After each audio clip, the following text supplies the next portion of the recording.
so many hungry faces. Well, you've come to the right place. Everyone knows the best food in the world is made here in Paris. And tonight, the toast of the town, Chef Remy, will prepare for you a culinary masterpiece. Anyone can cook, but no one cooks like Chef Remy. Welcome to episode 13 of the magical Disneyland Paris podcast, all things magical and Disneyland Paris. I am Andrew Williamson and I am joined today by Geoff Dodds from DLP Town Square. Hello. Normally it's Simon that says that, it's so weird.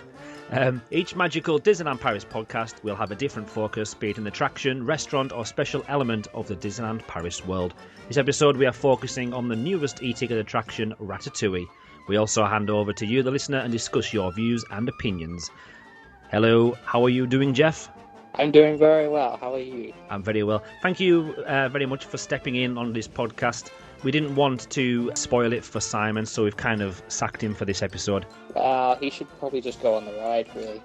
Well, I've been trying for years since the Ratatouille attraction opened, and he still hasn't got there yet. Been 2 years. It's been 2 years. It's time. It's time. Before we do start going straight into the attraction, I want to mention to our listeners that the first and only time that I've met Geoff was when I first went on the Ratatouille attraction for the first time in 2015. I want to say it now. It was March 2015. So if we keep mentioning things that happened or events from that day, I do apologise. But my first ever ride, so he kind of popped my cherry on Ratatouille. Look at the sound effects as well. It was a beautiful day, wasn't it, Geoff? It was lovely. It was a nice, crisp spring day. It was enjoyable. And then we went to see all the spring things. And we stood on our phone, talking to each other over Twitter. Of course. So, Ratatouille, we'll start with a brief history of the attraction. We'll then look at the attraction scene by scene, area by area. And then obviously we'll look at what possibly could happen in the future, if anything. And then we'll go over to the listener opinions, see if you guys agree or disagree. So, originally, officially anyway, Geoff, Disneyland Paris didn't mention anything about Ratatouille until 2013. I think it was March 2013. I think so. The first I remember was a press release hitting. I think it came through in 2013, but we were not allowed to publish it until midnight 2014. I can't remember being a date on that. It must have been, because obviously you are more important than I am in the Disneyland Paris world. I wouldn't say that. But yeah, there was kind of hints before then, though, like 3 or 4 years before that date when it was officially announced. Of Ratatouille actually coming to Disneyland Paris, wasn't there? Yeah, there were several big hints, mostly being the fact that they put Gusteau's head just outside Toy Story Playland. Like the head actually was on the arch, wasn't it, of the walkway as you go through? It the barrels at the end of Toy Story Playland? Yeah, so they had the barrel of monkeys that you could go through before they blocked it up for the construction, and on the other side they had a nice Parisian sort of facade on the end of the tunnel, and Parisian streetlights going all the way down the street to where Buzz Lightyear was stood. So it was pretty obvious that Ratatouille was on its way, even though officially it wasn't. Now, it's amazing. Like, I know it takes a long time to plan these things and to get the okay, but what would have happened if they actually had put all this the Gusteau in the archway and the lovely stonework? Now, it could have been a tester to see how it looked in the park and how it looked against the Toy Story Playland. But it would have been, wouldn't have been funny for us, but it would have been quite funny if they'd done all of that and then they're kind of like, yeah, we're not doing Ratatouille anymore. How could they have got around that issue of it being there? Good question. I think it was a big mess up. I don't think it was probably supposed to happen, or we weren't really supposed to notice. But they fixed it by covering Gusteau's head with a box. Just to make it even more obvious that there was something not supposed to be seen there. But the Parisian streetlights were kept, so you had a street that was going through what used to be backstage areas with Parisian streetlights. So it didn't really look right. But luckily for us, they did end up finishing off the street, and it ended up going to Place de Remy. So 2014 was when it officially opened, July 2014, or the 10th of July if we want to add the day as well. The soft opening started in June. You were lucky enough to be invited with a massive group of Disneyland Paris fans. Do you want to just quickly cover what happened when you were invited and what happened on the press event? So we were part of the sort of fan press, so to speak, where we were not invited to the grand opening with Bob Iger and all those sorts of things. Instead we were messing around in Disneyland Park because that's what we could do. But the second day, the Sunday, where we got to experience the ride, we had a talk from the Imagineers, which came before we'd been on the ride. So we learned all about the ride and what happened in the ride, and then we got to go on it, which was quite fun. Then we went on the ride. We ate in the bistro Chez Remy, and then we went on the ride again. It was a really enjoyable day. Lots of interesting information and a nice opportunity to have a go on the ride before it opened, which meant we could kind of go through it all pretty slowly. We could meander through the queue areas and really take in all the details without anyone sort of rushing us around. Now, you've obviously been on attractions before when you didn't have the experience of being on there before anybody else, and you've had to queue up as a normal, in quotation marks, guest. Is there a massive difference going at one of these events to just going as a normal guest? Like, has it completely changed your opinion of the attraction because of that special time you had with the attraction before anybody else got to it? I think obviously you have some sort of affinity to it because you've got to have this special experience. I think when you do these rides and you're really allowed to take your time, and you can really just enjoy, and everybody's sort of pleased to be there. Well, everyone's always pleased to be there, but it feels like an honor, and everybody's sort of putting on their best show, and it feels very, very different. It feels a lot more relaxed when there's about 20 of you in the queue area just walking around, and you sort of get to the point where you go, I've had enough of looking at the queue now, I will go on the ride, and you just walk on. It's a very odd experience if you ever get to try that, just never having to queue for it, and just when the moment you decide you're going on the ride is the moment that you're going on the ride. Yeah, that's good. So basically what you're saying is you need to either be invited to one of these events, or you need to buy a VIP ticket by staying in the most expensive rooms in the hotels. Well, no, because they're different experiences. So one thing I really enjoyed when I got to do the soft opening was being on a Ratmobile with people who were seeing it for the first time through sort of guest eyes and through your children's eyes. Yeah. And so that was a completely different experience again. So, each part of the experience is different. I will probably mention this again later on, but I like the fact that on the single rider that you end up with random families, and because of how many people can fit in a Ratmobile, you always know that you're going to get on with, if you're lucky, you can probably get on with somebody else who's in your party if you're queuing up in the single rider queue line with them.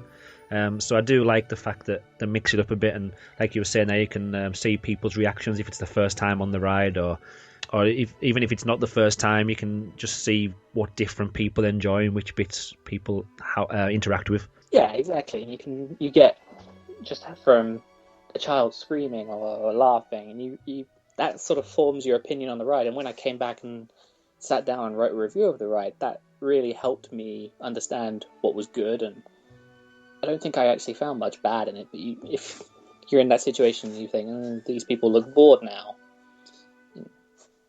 Yeah, it could change your opinion as well, isn't it? If you get people who aren't reacting to it, you can kind of say, well, look, that was the scene that not many people related to it or didn't enjoy it, and I suppose it could change your own opinion as well. Yeah, and luckily in the case of Ratatouille, it really felt like people were enjoying every moment of the ride, which is obviously the goal for Disney, and really helped us as well write and tweet out our thoughts and all of these sort of things. Cool.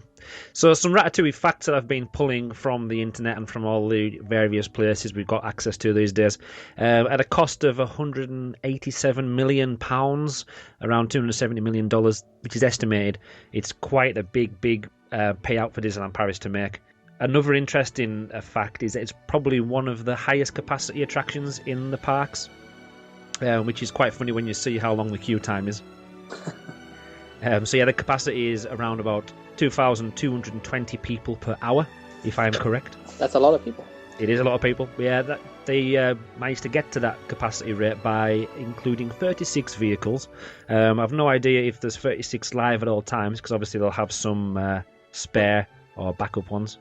Yeah, it certainly feels like there's a lot, especially with you're always seeing the Ratmobiles queued up as well, which is nice. If you're one of those guests and you're in that queue, when you get to the station, you don't want to start seeing them, all these empty, like in Pirates of the Caribbean, when they start launching empty boats, and that really sort of grinds your gears. Yeah, it definitely does. 6 people per vehicle, which I mentioned before.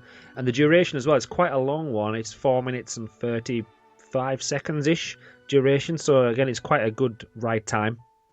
Yeah, and it feels it when you're on it. You come off and you go, that was a decent length ride.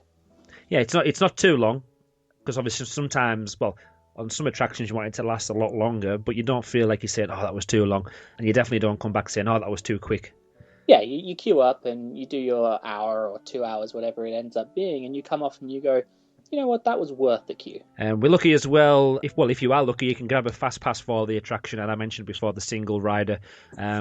But I remember when we went on my first ride on a Ratatouille attraction, we stayed in the standby queue, so we could experience the full queue line experience. It's definitely something I would recommend doing if people have been on the attraction before via fast pass or single rider and they haven't actually been on the standby queue. I would definitely recommend doing it, because there's lots of nice little features and I was going to say interactive elements, but you get to see another side of the attraction or another little story. So it's a shame if people haven't managed to feel the standby queue, as I would say. And even these sort of outside bits, whilst it feels out and backish, if you look at the advertisements that they put on the wall, a lot of them are quite interesting. So if you remember from the film, there was the Gusto's range of frozen snacks. They're actually advertised on the queue line, and they've got all sorts of great puns and things like that. One area that could probably improve, if there was anything to improve, probably would be the outdoor queue area. I think I read somebody's tweet, I can't remember if we're going to read out later on, but they've said it's kind of like the inside of the attraction, the queue line inside is so nice, well themed, but with the queue area outside, you kind of are down like a back alley under a roof, and you're kind of away from the niceness of the plaster, Emmy. Yeah, it feels almost that you've got this really beautiful square, and they've kind of gone, do you know what, you can stay out the way, if that's okay. Now, on the original plans, was there some kind of extended queue area which was inside, which would have been more themed? So where the marketplace sort of covered queue area is now, that was originally going to be an indoor queue room. It would probably seem that maybe the ride's budget sort of didn't stretch to that in the end, and they had to come up with something. Bit of a shame, but obviously if it's going to be either some of the elements inside the attraction are in there, or we have to take them out so we can have a nice indoor queue area, obviously I think we know where we all would pick. You would definitely pick the inside of the attraction over the queue line. Exactly, and at least it's a covered queue, which, you know, rather than, I think, bits of the Crushers queue where there's no cover on them. The last sort of bit in the outdoor queue is covered, but, you know, you don't want to get rained on. Well, unless you're queuing all the way to Buzz, which I have seen a couple of times. Yeah, I think that was more sort of at the beginning, and I think that's calmed down a bit now. Oh, it's definitely calmed down from the original queue times. But this is kind of a detour from what we're talking about, but has Ratatouille, from any information you've read or seen, taken people away from other areas of the park, or has it added more to Walt Disney Studios? Because obviously it's probably the, if not one of the biggest attractions there now. And the thoughts and the discussions at the time between the Disneyland Paris fans and the community was that it was going to kind of draw people away from different areas. I think yes and no. I think the biggest noticeable difference is actually in Disneyland Park, where, I mean, the queue times are pretty similar, but as a whole, they've perhaps gone down a slight bit, whereas the Studios Park, the queues for the rides and attractions that were there have stayed pretty stable, but this new one's come in and it's got this long queue as well. I think there's a more even distribution between the two parks. Yeah. Now, again, I've never thought of this one, it just came to my head. Do you feel then, if people, from statistic-wise, and obviously we can only go with what we've seen number-wise, do you feel that people have not just completely left Disneyland Park alone, but they're kind of leaving from Disneyland Park, going to Ratatouille. In my head, they're probably doing that and then coming back over. Would it have made more sense for Ratatouille to have been incorporated into Disneyland Park in somewhere? Is it more that kind of attraction? I think they need to promote that second park a little bit, and I think there is definitely. I mean, I've always park hopped quite a lot, but since Ratatouille is opened, there's certainly a lot more people park hopping. Yeah, and that's something I have noticed, and I think that's sort of its legacy. Whereas people would perhaps go, okay, I'm going to do my morning in Walt Disney Studios, and then I'll go to Disneyland Park and I'll stay there. I think there's a lot of people now thinking, I want to do Ratatouille, so I'll hop across. That's cool. So overall, and I think we got the same feeling here, overall it has definitely been a benefit, and I think it's improving Walt Disney Studios ever so slowly, people hopping across, and hopefully they'll stay for a lot longer, having seen what else is on offer if they've never been over there before. Yeah, I think it's a really nice area, and it feels nice, and I think they've done a fantastic job. And there's a lot of good things to say now about Walt Disney Studios, especially on that sort of side of the park, the Toon Studios side. It's feeling nice, which is something that I think a lot of people wouldn't have said maybe 5-10 years ago. Yeah. Oh, I've definitely now, because we go with students on the trips that I go on most of the time. You do notice, as they're not in the Disneyland Paris fan bubble, they're happy to hop around from each park, and a lot of the time, because you've got Rock and Roller Coaster, Tower of Terror, Crush's Coaster, they're happy to, and Ratatouille now, of course, they're happy to stay in the Walt Disney Studios. If you say to them, "Oh, do you want to go over to Disneyland Park to go to Space Mountain or any of the attractions?" you kind of get the answer, which is, well, there's lots to do in Walt Disney Studios. So I have noticed over the years, doing this now for 10 years, that has definitely changed, and the opinions of the students who are wanting the best attractions ever, a lot of them are staying at Walt Disney Studios now. Yeah, and I think I first went to Walt Disney Studios in 2007. I think I first went to the studios, and we were there for rope drop. I think we stayed until about 1-2 o'clock in the afternoon, and then we hauled back. And now I can, if I wanted to, and I tend not to because I am a bit of a park hopper. If I wanted to, I could probably spend most of the day in Walt Disney Studios. Yeah. Now, going back to Ratatouille, it was the 60th ride which was opened at Disneyland Paris, and you can't believe, or 60th attraction anyway, you can't believe that there's actually 60 attractions over the two parks. Yeah, I think they count the arcade games, like the fundamental shooting gallery. So that's sort of to take with a pinch of salt, but they've counted as many attractions as we have in the DLP poll that we run on Twitter. Yeah, so and we've scraped the barrel there. We've definitely scraped the barrel, but it's a nice number. And it's quite a nice little title to give the attraction, isn't it? How that kind of shows how special and how much they thought about the attraction when it was opening. Yeah, it was a real point of pride. I mean, I think I have a press kit in front of me, and one of the first headlines is that it's the 60th attraction in Disneyland Paris. And, that does make you go, ooh, ooh, ooh.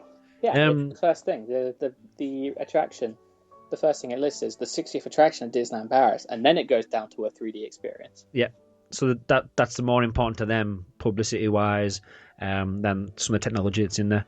Yeah, look how many rides we've got. Plaster Remy, it's a beautiful place, and the quality of the technology, the quality of the finish that they've put on there as well. It just shows that they have put their all into this area of the Walt Disney Studios. Oh yeah, I was blown away the first time I went down there and saw it, and I was lucky enough to follow the construction pretty closely in person and online. And every day you saw something a bit different. And the first time I walked into the land, I think me and everybody else that were there, we were completely sort of blown away by it. But we just spent at least 5 or 10 minutes just sort of gazing at everything, going, wow, this is nice. Yeah, because in some areas of other theme parks around the world, and in some aspects, some of the Disney themed areas in other Disney parks, you don't get the feeling as soon as you walk into a themed area. So even when you're walking down the cobbled street, the path underneath your feet feels good quality. It feels like they've put a lot of effort into it. So like you were saying before about the path that goes down with the lights and the benches, Before you've even actually got to the main part of Place de Remy, it feels good quality. It feels... Yeah, it feels like Paris, which is a weird thing to say because obviously Paris is only half an hour down the road, but you walk in and you're like, yeah, this is what it's supposed to be.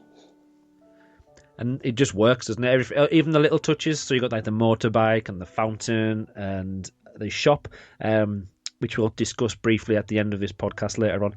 All the different elements work together. The fact that they've put in Bistro Chez Remy as well, just to give the area a buzz. They could have easily just put the attraction in a normal building with a facade that maybe looks a little bit like Paris, but once you go inside where the magic happens. But from this moment you step foot underneath the barrel of monkeys or down the corridor past Buzz Lightyear, you know where you're supposed to be. You can feel it straight away. And you could, again, people spend maybe the 2 hours queuing up for the attraction. They might even spend a little bit more time than that afterwards or beforehand. So you could be looking at maybe 3 hours in that area. It's a really good place to be. Yeah, and it does feel like a lot of people sort of stay and enjoy the area as opposed to, say other bits where it's bits between attractions. This feels like a place where, I'll stay and I'll look at the fountain for a bit and I'll look at all the sort of bits and I'll look at the Vespers and the scooters and the bikes. It's going back to what Disneyland Park was like when it first opened and is again now. They've done a lot of refurbishments. It doesn't matter really where you are in Disneyland Park. You've got the feet, you know where you're supposed to be. So if you're in Frontierland, it feels like you're in Frontierland. If you're in Adventureland, it feels like you're in Adventureland. Whereas in other areas of Walt Disney Studios, just feels like a big concrete jungle. Yeah, that's Whereas as here, you're at Place de Remy, you feel like you're in Paris. So they've kind of went back to the original plan, which was to immerse people straight away. Yeah, and that's kind of one of the problems now in the Walt Disney Studios park is that you leave the Place de Remy and you're like, that's what a Disney park is supposed to be like, and then you come back and you're like, oh, okay, this is what this one's actually like. This is not nice. Yeah, Toy Story Playland's kind of there, isn't it, as well? I don't think there's much they could do without changing a lot of it. Exactly, and you could walk down the street there and past Buzz Lightyear, and as opposed to sort of walking straight down towards Crush's Coast, you walk around the back of the Art of Disney Animation building, and it's just a concrete jungle again. It's like, oh, this is not as nice. But it just shows you again how much they've put into this, and they know what they need to do. And I think as long as they can get the money and the investment, and they take the time properly, there's a lot they could do to the rest of the park. Show building, we've already kind of mentioned it a lot, but the French, the Paris theme, the Parisian buildings, they've done again so well, and they've used false perspective like they've done on Sleeping Beauty's castle, which is to make things look smaller as they go up, so it looks like the buildings are a lot bigger. Yeah, the only thing really that ruins it there is the fact that behind it are all the trees, which makes it look a bit weird. As long as they just need to cut them down a little bit. Yeah, and I think it's a really small niggle. It's just inconsequential, It's a nice area. What else do we have at the queue? Well, obviously the show building does include the restaurant and the shop as well. So just the fact that people are going in and out of the buildings on each side, it just makes it feel real, and it feels like it's part of a real city. Yeah, and it's a big building. If you go on the studio tram tour, you go around the back of the building, and that's when you can sort of marvel about how huge that thing actually is. So it was a specially built building, and the old costume building is part of the souvenir shop now.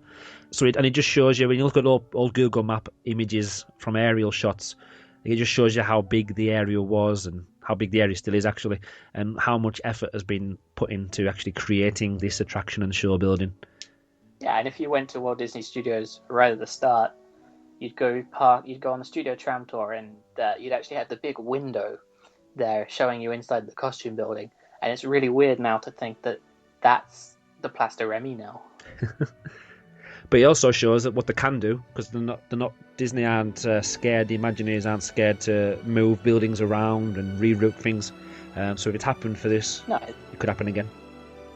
Exactly, I think they're starting to really pull their finger out and do great things in the Walt Disney Studios park, and it's becoming that park that you want it to be. You want to be able to spend all day there, and I think eventually that will be possible. The queue area, we've mentioned the outside queue area underneath the shelter. What before when I was talking about making sure you do the standby queue, it's one of those for me that's up there with Pirates of the Caribbean and the Tower of Terror queue line wise inside, because you've been kind of in the rooftops, aren't you, of Paris? Yeah, it's the start of your shrinking process. I just wonder what they've done to shrink us down. When you walk in, you see that the wallpaper gradually gets bigger. That's one thing I actually didn't notice, so I'll have to watch that for next time. Yeah, you walk in, and the wallpaper very slowly becomes, all the patterns and things slowly become bigger, and then you emerge onto this rooftop, and you'll notice that the difference in size between the first rooftop, where you queue, and the loading area, there's a huge difference in size, so you're gradually being shrunk down to the size of a rat. Yeah. The soundscape that they use in the queue area is magnificent. Oh, you can hear people shouting, engines, dogs barking. It just sounds like they have went out there with a microphone and captured the Paris streets. Oh, it feels real. It fills you with something. And you come out of it, and you go into it, and you are in Paris. That's exactly how you feel. You are in Paris. You are on the rooftops. This is a real thing that's happening. Now, even though the queue line inside is a lot shorter than Pirates of the Caribbean and Tower of Terror, the reason why I say it's kind of up there for me is like you just feel so immersed in there, and you kind of want to stay in there for a little bit longer. Like you were saying before, when you went for the press weekend or the fan weekend, you got to kind of take your time through there. And it's one of those things where sometimes you actually want to stay for a little bit longer, even though you've been queuing up for an hour and a half already. But just so you can see Gusto on the big sign doing his spiel in French and English, where he hits the star and with his fryer pan. It's just, you want to see that a few times just to check, is that real? How do they do that? What kind of technology are they using there? Ooh, good question. I can't remember. I have seen how they've done it. That's the thing. How did they do it? Do you know? Is it... Well, it's definitely some kind of projection, of course. Yeah, it's a big sort of screen in inverted commas. It's not a screen at all in a way, but... It'll be some kind of like plastic one, like a perspex that they project onto, I'm guessing, or some kind of... Yeah, but it is brilliant. It's one of those things where if you take the fast pass and the standby queue, the fast pass, I think the single liner, sorry. I think the fast pass you don't see any of it. The single rider you see a tiny bit of it. Yeah, you see a corner of him. Yeah, if you're tall enough, you can kind of peer over and see the standby queue a little bit. Yeah, so the only way really to see this is to do it through standby. Yeah. Now, I don't know if this is why they've done that or if they've actually thought of it at all, but do you kind of feel, well, we don't want the single rider and the fast pass being too busy?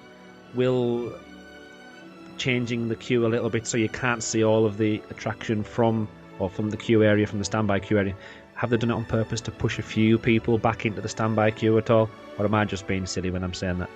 I think it's more the case that this bit is that section in the queue is quite early on in the fast pass and the single rider queue, and they sort of hope that you're not really going to spend any time there. That's true. So it's kind of just more of a walkthrough than a queue holding area. Yeah, and you want to reward these people who have already waited an hour. As opposed to somebody that just wandered in and goes, oh, this is nice, yeah, I'll spend a bit of time here. Backing up the queue a bit so it's out the door. Yeah, exactly. So the storyline, now, we didn't actually mention that the attraction was based on the very popular Pixar film, Ratatouille. Yep, that is true. There's a Disney Pixar film called Ratatouille. It's good. Now, it's something I would never actually eat. I'm not really a fan of vegetables at all. So I wouldn't actually say that I'm a fan of Ratatouille. But I am a fan of the film Ratatouille. Yeah, the film is, I think, one of Pixar's best. I watched it a couple of days ago. And it's one of those films where I think it's it's up there with some of the best things Pixar have done. It just gets you. Like all good Pixar films do. Get you. Yeah, it's definitely got the Pixar magic all over it, and it's got the storyline and formula. It's got it perfect in my opinion. It is right up there. I think the music, the style of animation, the story that goes with it, it all kind of works together like most Pixar films do. And the attraction has done really well at picking out elements from that. Yes, so the same composer did all the music for the film and the ride. Michael I can't pronounce his name at all. Giacchino or something? We'll go with that one.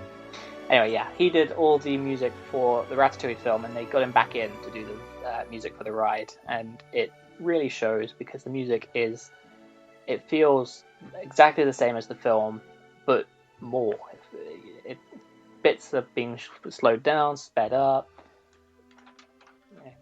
So yeah, and when I was doing my research for this again, it's taken them just as long, if not probably a little bit longer, to actually end up with a finished attraction than it did to actually finish the film.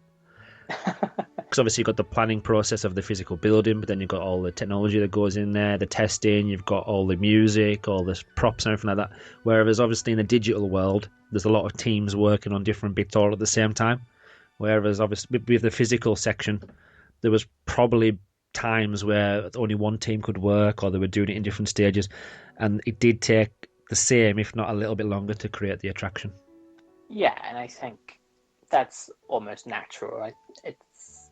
It's just a thing that you have to work with in theme parks. But it also shows that they've put in a lot more love and attention than the actual film, so it makes it more important in my eyes. And of course, Pixar did all the animation themselves, of course, which is, I think, it's the biggest Pixar animation ever because the screens are the biggest they've ever worked on. So they've had to. Yeah, the domes on each scene are 4K screens, 4K 3D, which is the biggest. It says as well on my show notes that I've got here, the screens were so sharp. It took just as many computers to render the film as well for this attraction, just for the small clips that are in each section, as it did for the whole film for Pixar. Yeah. So the computer and power that they've put behind rendering all of that as well, because it is 4K, whereas the original film would have just been for standard, well, high definition HD. And it looks great as well, obviously. Oh, it looks amazing. So I think the story, we don't have to go through it step by step, because you basically, in the story of the attraction is you shrunk down, you kind of get in a Ratmobile, you are then running around, chasing around Remy in the kitchens, all the different areas, the rooftops, the pantry, you've got all the different scenes, and I think the best thing to do would be to go through those step by step. You did such a good job, we can just call it quits here. There we go. Time to finish up now. We've had about half an hour, and we'll see you next episode. Goodbye. Obviously not. That's where I could put in a really long minute delay, but then people would turn off, so it's a stupid idea. I love on Disney attractions, I don't know if we're allowed to say we've got some of the plans for the attractions, but we'll keep it anyway. I love, because on the Tower of Terror one that we've been through before, well, me and Simon have, they number all of the scenes. Even if we don't feel as a guest or as a fan that they are a scene, they still number all the scenes. So officially, scene 0, yes, the start on 0, is the queue area, and we've kind of discussed the queue area in quite a lot of detail, so we'll kind of move on from that one. But it's nice to know that it still classes as a scene, because obviously it's part of the attraction, and it's something that will leave an impression on the guests, because they actually spend probably a lot more time in the queue area than they do in the actual attraction. Yeah, and it's all part of the show. It's all about the show. The cast members are part of the show, and it's all part of the complete experience. From the moment you walk into that queue, that's part of what you're doing. Now, scene 1, the official first scene, is the loading area. Now, there's 2 platforms in the loading area. Well, 2 sides to it anyway. 1 big platform. So you've got loading area 1, loading area 2. This is where you see for the first time how amazing and how beautiful the Ratmobiles are when they glide around the loading area. And the music in the loading area is probably one of my favorites. It feels romantic. It feels like how you feel when you should be in Paris at this sort of dusky time of day, and it all comes together to make a wonderful first impression on you. You walk in, you get shown, go to number 4 or whatever, and immediately it's like, wow, this is something else. Ooh la la. Very much so. It might just be me, And I don't think I mentioned this to you when we were in Disneyland Paris, but now looking back, my first impression of the Ratmobile was probably, I don't know if these Ratmobiles actually fit in the attraction, as in, I don't know, style-wise. It might just be me. They feel a bit weird, don't they? Yeah. So obviously Ratatouille has a very definitive art style, and you spend the entire ride looking at these rats, and the Ratmobiles look nothing like them. See, I've been working out how they could have changed that, if anywhere. And the only thing I could have thought of was not being in a rat, kind of having another type of vehicle. Maybe that's something that's oversized that you sit in. I don't know how it would work. But the only way you could get a rat to look like it was from Ratatouille would be to give it fur, but then it's going to be crazy. You wouldn't have that as an attraction vehicle. I think for me it's all in the eyes. Just the black dots. Yeah, the black dots. Whereas, I think if you had the proper Ratatouille eyes on there, I think that would be fine. So here you go. If you're listening, Catherine, when you join us, just change the new eyes. Change the eyes. That's all it is. Not around the eyes, just straight into the eyes. Yeah, that's all we want. No biggie. But again, it doesn't distract anything at all from the attraction. It's just I just noticed it looking back at some ride videos and thinking back from when I was there last. It's just one of those. It kind of stands out a little bit, but it doesn't take anything away from how. Oh no! Once you're in it, and you don't look at it again. Unless you're looking at the Ratmobile next to you. That's true. That happens a lot, doesn't it? Which you shouldn't be, because you should be focusing on the props and the different scenes and the different screens that are in front of you. I mentioned it before about how the glide, the trackless system, it's actually a local positioning system that they use for the trackless vehicles. So instead of using GPS, which your everyday mobile phone or smart device will use, I think what they do is they've got different beacons around the track area, and they need to be in visible sight so they can get a signal. But yeah, it's basically an LPS trackless system. The good thing about these vehicles as well, which is part of the 4D experience, is that they can tilt up and down, left and right. They can shake, so you can get different vibrations at different speeds and different settings. And obviously the most important thing is that they actually move around. Yeah, and it really works well. And we'll come into that at different points during all the different scenes, I think. Yeah. There's a lot to talk about in different bits. Now, moving away from the loading area, the second scene, which is kind of in the same room, or the same part of the attraction, is the rooftops, the initial rooftops. Yeah, where you sort of leave the load station, you do that gorgeous little ballet type spin. Pirouette. Yeah, and then you go down a sort of alleyway of rooftops, and Gusto appears and says, come on in. And it's your first real glimpse as to what's about to come, and the 3D effect on the Gusto, floating around, I think is actually brilliant.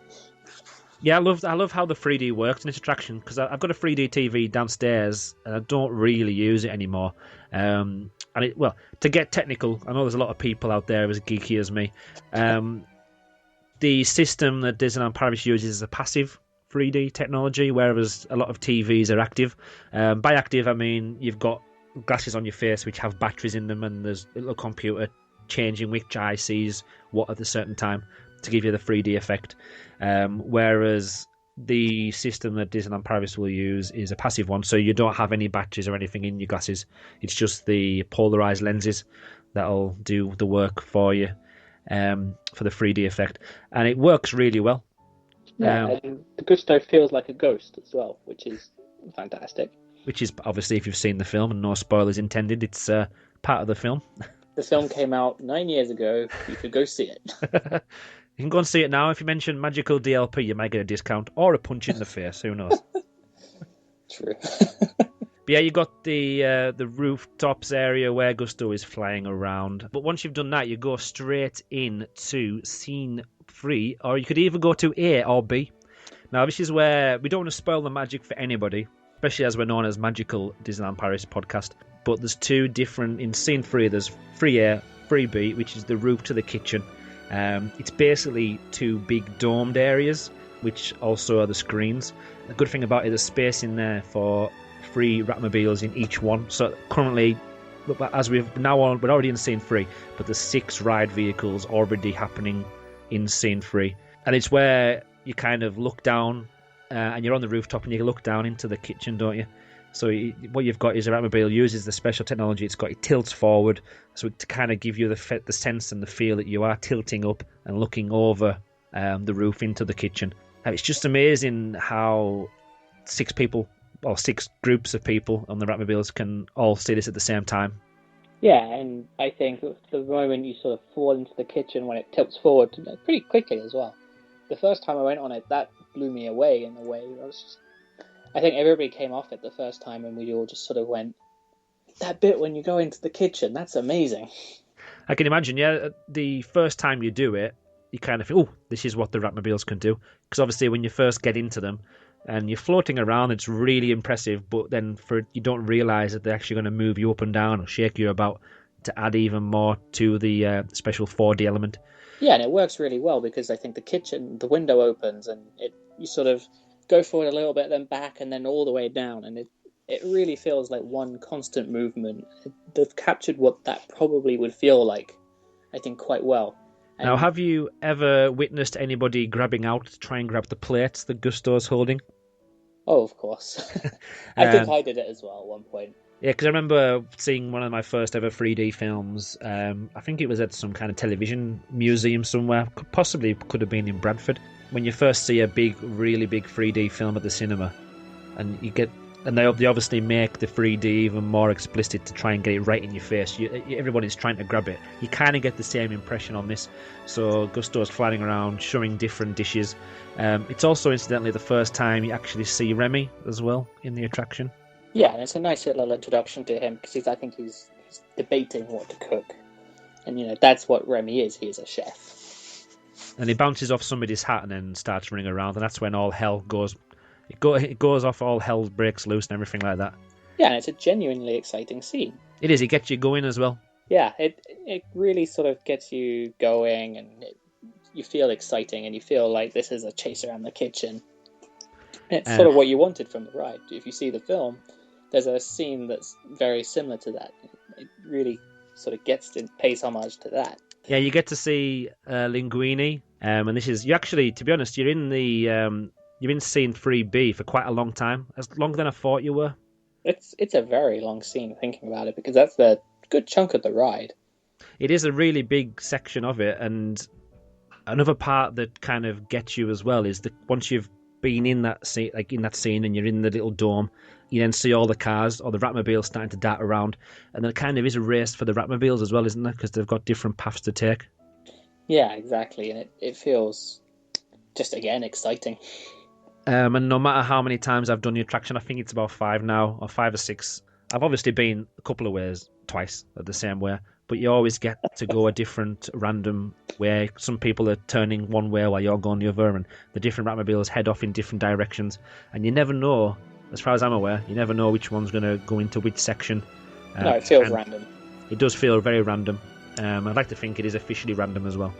I think it is, because just judging it on the load and the little ballad, the load scene, sometimes you get it, sometimes you don't. For me, when they were doing the creation of the attraction and when they were releasing little bits of tidbits of information and videos, I was really impressed with the props and what they were putting into the pantry scene. Now, this is where the physical props kind of come into their own, isn't it? Yeah, this is how... this is a fantastic scene, really. It's got all these oversized props, different pathways through, sort of little bits of screen where you've got the eyes following you around, different rats following you around, and then you've got Remy and Emile sort of in the fridge at the end. It's one of those scenes where I think it's probably the best scene if we're talking sort of technical and the blur of screen and props. Yeah, because it is kind of a mixture of everything, isn't it? So obviously you're making really good use of the Ratmobile trackness system, going in and out of different areas. Sometimes you go straight down the pantry, and other times you're going to go in and out of different parts of the scene. I get the eyes. The eyes are the bit that get me, because no matter how many times I've been on the attraction now, you do see different eyes in different places, and you can never remember if you've seen them there before. And I don't know, that obviously isn't random, and they don't change as often as I probably wish they do. But exactly. you do kind of feel, oh, I didn't see them last time. Yeah, and if you look up, you've also got the giant ham, which is something amazing to see. There's a nice little story about the ham, isn't there? There is a lovely story about the ham. Little segue. The ham is, I think it's 1.2 tons. Just a little light ham. Yeah, which also means that due to French regulations, it actually has to have a sprinkler system inside it. That's the bit that got me when I heard that one for the first time. I think first of all, we all laughed. Yeah. First of all, the fact that it was that big and that heavy. Second of all, the fact that the French law is so ridiculous, and it's not the first time we've heard of silly French rules. But the third bit, the fact that it actually did, and it actually went ahead and put its own sprinkler system in there. Which is great. I mean, if it catches fire, you're fine in that scene. So yeah, if there's a 101 breakdown, what you need to be doing is crowding around the ham, especially if there's a fire alarm going off, because you'll be fine if you're in there. But if it's a bad enough fire, don't go too close to the ham, because if it falls, it's pretty heavy. Or wait till it falls down, climb into the ham, you'll be fine. Yeah, exactly. There you go. And sorted. Don't be fooled by the wonderful fridge technology that's in front of you, because it's not going to be that cold in there. But they do make it cold. What, the fridge? The idea is that on this scene, because you've got the fridge there, it's a slightly colder scene than the other scenes. So that'll be another effect on the 4D checklist. But another bit that really amazes me of the fridge is that it actually, you know that the physical props, so it looks, when it is, they're really there. You could actually touch out and grab them. They wouldn't feel like jelly or a cake because they'd be hard. But they feel like plastic. Yeah, but the fact that there's got the second part of it's kind of like either projection mapping, which I hope it is, or some kind of screen that's projected onto. I think it's a screen. So what it is, it only just mixes so well, the physical and the animation. Yeah, you can't tell where it starts. Kind of one stops and one starts, can you? No, exactly, and it feels constant, and it feels like it's part of the ride, which is sort of what you want. You don't want to have an experience that takes you out of it, like, oh, and that's a screen. Yeah. So yeah, there's other elements in there. There's boxes full of all sorts of stuff. There's cheeses. There's even more fish that are hanging around. Probably when I go next time, even though I've done this podcast and done the research, I'll probably still find something else that I haven't mentioned or haven't discussed before. You kind of swiftly move on, and it's a shame you don't spend as much time in there as in the rooftop scene. It's a very short scene, isn't it? It is, yeah, especially for how much money and effort and time must have gone into that section of the attraction as well. I think if I was to guess, I'd probably say that particular scene is one of the more expensive ones. Mm-hmm. You move straight from the pantry to the mop and the oven, which this is where a lot of the 4D effects are used. So what you've got is you're the rat, or in your Ratmobiles are kind of underneath a heated trolley, I think it is. So what you can see is You've got the wheels on it. If you look behind you and around you, you've got the wheels on every side. If you look above you, when the effect goes off, you've got the flames, and a little bit of heat comes out of there as well. Yeah, exactly, and you sort of shoot away with the mop, and the mop sort of wets you a tiny bit. So if we look at even though this is an imaginary checklist, you've then got the water effect and a little bit of wind or a little bit of air as well. That kind of gives you the effect of the mop coming towards you. Yep.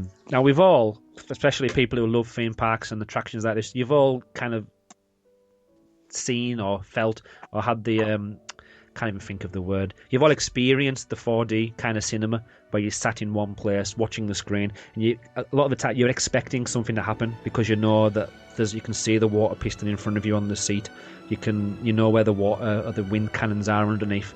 But with this, obviously, until you've read it about 25 times, you kind of still not expecting the effect to take place, and you can't see what's spraying something to you in the face, and you can't see the wind machine's going to get you. So again, the theming and everything, and how quick the ride is, and moving around to the different scenes, it makes the 4D more believable. And the 3 Ratmobiles, you get a slightly different experience every time. So one Ratmobile might get a bit more wet than the other one. Yeah. So every time you go on it, you might go, I've come off it before, and I've gone, oh, I got a bit more wet than I usually do on that. Oh, look at my hair. It's a total mess. It must have been windy of that mop today.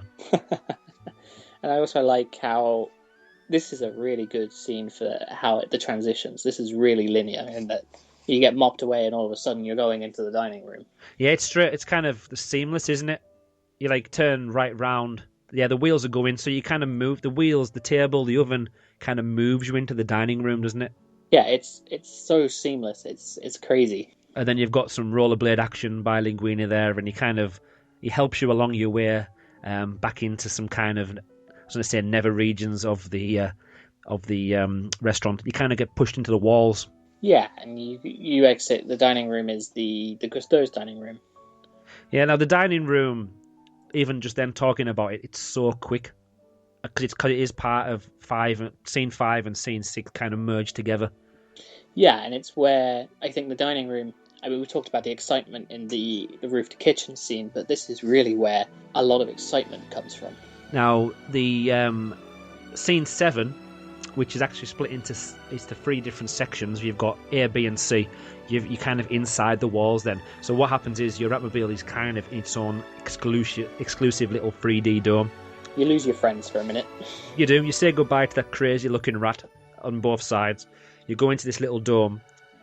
It's kind of like your own little VIP cinema. Yeah, it's your own little bit of the wall. But you don't feel. I've never once, apart from when you take your glasses off and you look around and you kind of, again, you're geeky like me and you're looking for the edge of the screen. Unless you're looking for that and you're just paying attention on what you're supposed to pay attention on. For what you never feel that you are. A lot of the time, obviously, you know you're watching a screen, but you don't feel that way if you kind of get lost in the attraction. Yeah, and it's also, I think, the one and only point of the attraction where because obviously you got your other Ratmobiles, 2 other Ratmobiles there sitting beside you, and whilst you're not looking at them, you're conscious they're there the entire time. Yeah. But this is the one time where it's really intimate, and you feel like you're the only one seeing this. Your Ratmobile is shaking like mad as well as you're running through the walls and you're going really fast. Especially when I think I flinched when Chef Skinner found you and put his hand through. Oh, the amount of screams you get from people. That is a wonderful moment, though. Now that's the moment as well. When you mentioned before about sharing the attraction or the Ratmobile with people you haven't met before, or random strangers, or a small family of like children. That is where. I've felt myself laughing at people, not at people, but laughing with people before. If you know what I mean. Aha, you don't know what's coming. Oh, well, not that. Just when they do react, you kind of think, oh, well, I knew it was coming, and it got me a little bit. But you can see how much they've enjoyed it. And I think this is one of the scenes where you know if somebody's enjoying it or not, because they will let out a scream or a yelp or a laugh. Oh, exactly, yeah. And I think this is probably one of the biggest points where people will react, because I think it's probably the most exciting scene. It's really the bit where it all comes together, and this is the chase. Yeah, there's more. You kind of go down a little bit of a corridor as well into the next scene, into scene 8, the kitchen. So there's a little bit more physical prop. It's mainly just pipe work and kind of a bit of skirting board kind of stuff on your way to the kitchen. Yeah, it's not an exciting corridor. But it's not supposed to be an exciting corridor. It's a kitchen. No, that's right. And it kind of gives you time to just register what happened in that scene. Yeah, it's your time to take a breath, figure out what you've just seen, and get ready for what you're about to see. And it gives the rats time to catch each other up as well, after being in the different little 3D dome areas on its own. Yeah, and you've got Emile coming over the speakers saying, "Come on, Remy's Kitchen's right this way." Now, I haven't mentioned this yet, and I think I'm going to mention it now because we're coming up to another screen area. It might just be me, but I always feel that when I've got the 3D glasses on, that I'm kind of looking up a little bit. You have to look up to then look down to see I don't know. It might just be me. It might be where my nose is. I don't know. I just feel like I'm tilting my head up a little bit rather than looking naturally straight on to see the screen. I don't know.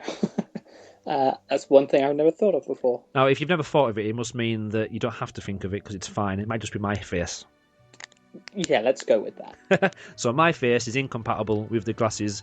I don't wear glasses. I don't need glasses, but only in this ride. It's all your fault. Every complaint that everybody could possibly have would just go, it's Andrew's fault, whatever. It's Andrew's face. What's the problem with this ride? Andrew's face. Obviously, you don't want to have to wear glasses, and it'd be amazing if they could get the technology that allows you not to have to wear glasses at all and get the same 3D effect.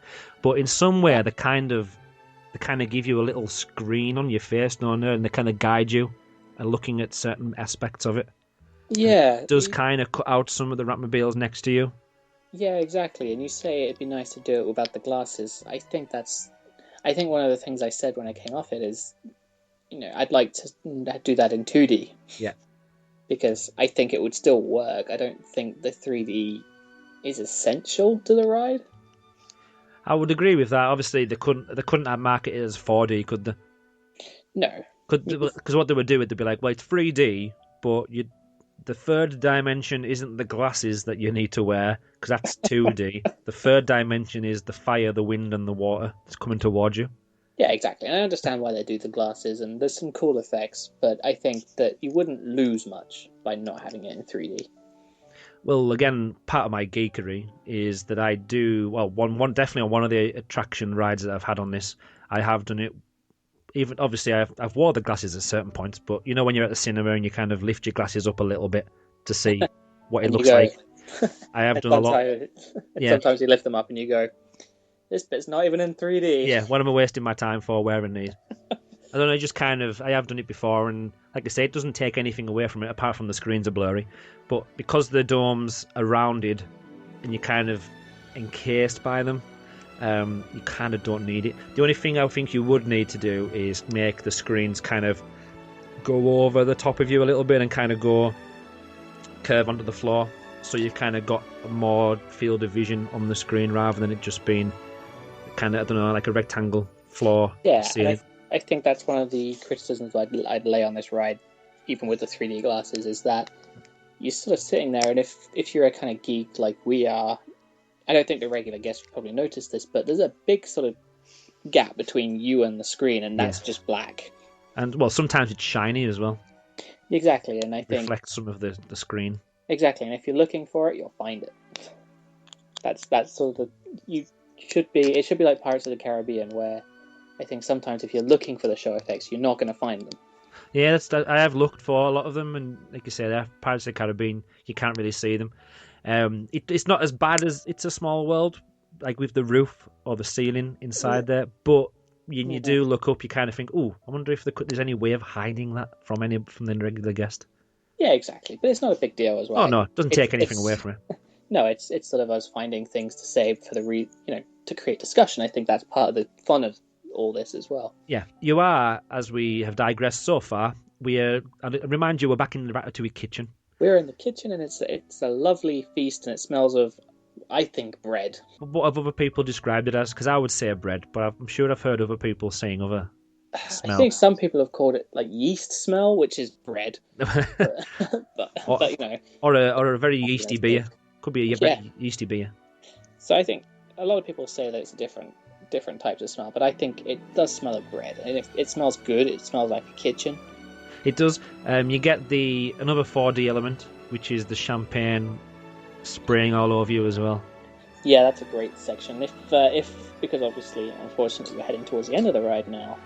If the unload is a bit clogged up, it actually takes them longer to uncork the champagne.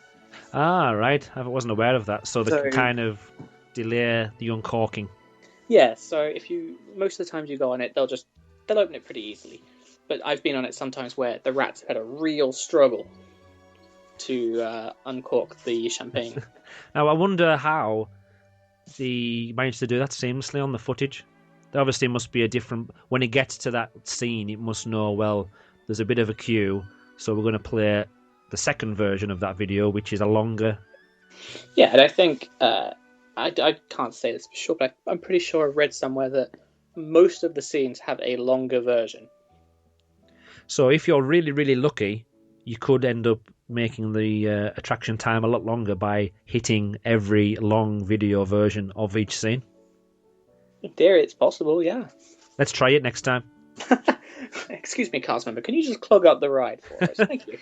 No, what you do is you take somebody else and they can cause a bit of confusion and delay at the start of the attraction.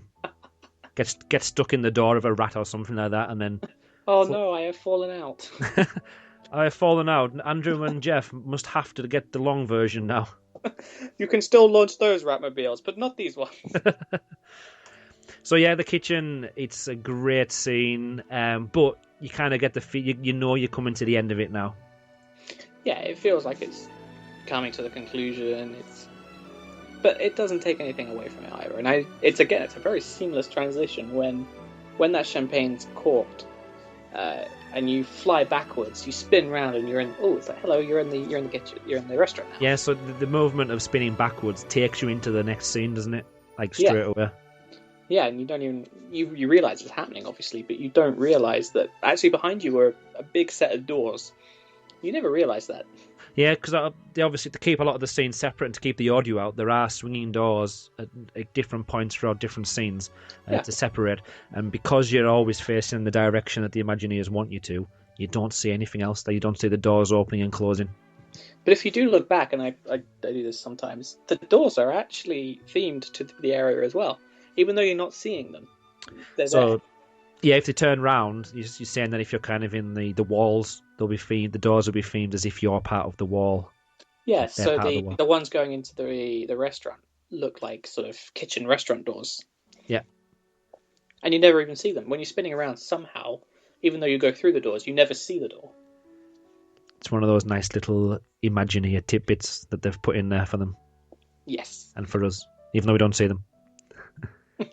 But yeah, you got all the rats. It's the restaurant there where Remy's saying goodbye, scene 9, which is officially titled Remy Goodbye. Which is a fantastic scene. It's a bit of a mock-up of Bistro Chez Remy, isn't it, as well? Yeah, exactly. And I really like how there's that continuity between the restaurant, which you see on the onload as well, don't forget, and this. It really helps merge the experiences together. And also, you've got the really cool thing is if you're on the fire Ratmobile, and the fire Ratmobiles, for example, they see different things, but they see the same thing, but in different places. Yeah. There's like a band on one of the sides. So you'll see it, if you're on the far Ratmobile, you'll see it sort of on the left-hand side. And if you're on the far Ratmobile on the other side, you see it on the completely opposite side. So because bits are blocking the screen. Now, the unload section that you just mentioned there, you can see inside the actual real restaurant, Bistro Chez Remy, the ceiling and the other physical props in the unload area. Again, they're just as detailed. They're just as detailed as the rest of the scenes in the attraction. You've got the little fairy lights hanging down. You've got all those, I think it's 20,000 metal leaves that are in the ceiling. All of them hand-painted. Hand-painted, handcrafted. That's why it took them so many years. Yeah. They've been doing that since 2010. It was just somebody sort of sat in an office going, if I have to see another one of these leaves. But yeah, like Chief Leaf Painter is his job title. Chief Leaf Painter. I would love to see somebody with a Disney badge with that one. Just like here's my business card, I'm the Chief Leaf Painter, so if you ever need someone, I'm here. But I'm available now, we've got Ratatouille done. Yeah, they're sadly out of a job now. Maybe they've gone to Animal Kingdom and they could do the, is it Pandora they're doing over there, Avatar Land?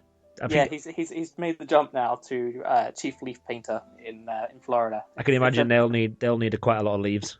Yeah, and eventually maybe Paris will need some more leaves at some point, so...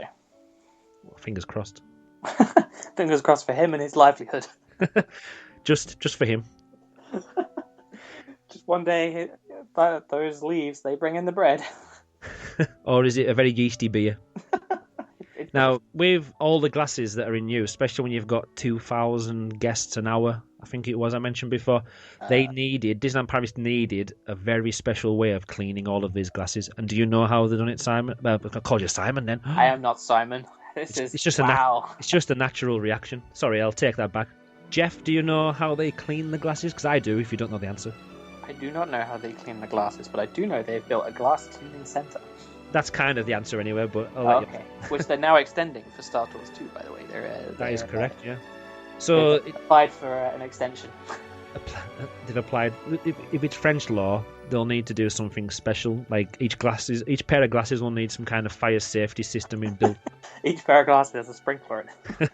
If it gets too hot, it just... So that's the way they actually clean them. Each set of glasses have got their own window wipers on. That'd be brilliant if that was true. So yeah, it's I can't remember the company's name now. I completely forgot the name. But they commissioned a company, like you said, to create like the biggest ever glasses cleaning system ever. So what it is, it's basically a room, and it's by ultrasound technology. So this special machine can clean 22,000 pairs of glasses in 5 hours. So I think a lot of pairs of glasses. That's how many it says. That's a lot. So, because obviously they only do it overnight. So when the park's not in use, all of these glasses will be stored in this ultrasound cleaning room or area. From what I read, I think what they do is just kind of leave them in the room, and by the magic of ultrasound, They come checking them later. they come back and they're already clean for the morning. That's wonderful. And have you noticed that as you leave the attraction, you're putting the your 3D glasses in the bin? Not the actual bin, obviously. Have you noticed that they're all tea? They're all themed to teas. So you've got yes. and... I wondered where you were going there, but I do remember it now you've said it. Yeah. It's one of those. Oh, yeah, of course I remember that. That's what it was. There you go. Fun facts. Now, I didn't mention of the other attractions in Disney Park history that used trackless systems. I believe Pooh's Honey Hut. It's Pooh's Honey Hunt in Tokyo and Mystic Manor in Hong Kong, Disneyland. Yes. So it's still relatively new. It's amazing that we've actually got this trackless system in place before any of the American parks. Yes. It all goes quiet because we're not sure. I'm trying to think. According to my research, I don't think there was anything else anyway. I think that's right, yeah. We'll say it is because everyone believes everything we say. Okay. I said with conviction.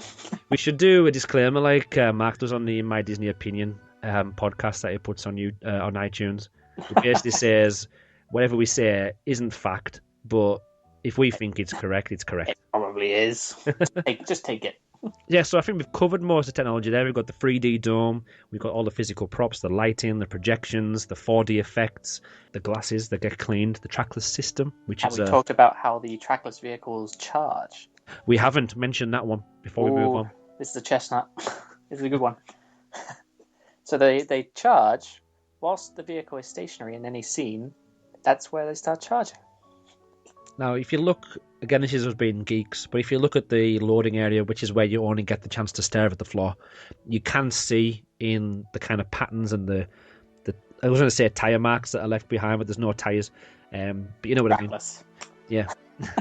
You can see marks on the floor where they kind of park up, and there's maybe little poles that stick out, which are probably there to kind of guide when you're at the platform. It's kind of, I'm imagining it's kind of the same as when you have a ski electrics track. Yeah, probably. And there'll be probably some kind of points at different places, and when you kind of sat on those points, you get a bit of a charge. Now, because obviously they can't do solar power because there's no sun in there. It's a bit inside, yeah. And I don't think they'll be using the near-field technology wireless charging yet. No, I think they just plug them into the mains. Somebody jumps out when you're not watching, plugs it in, and then... A little actual rat there we gets go. out, puts it into the mains, and then it goes, oh, time to go. That's what they could have done instead of using a Ratmobile. They could have had lots of little rats that just carry you around each scene. Walk through.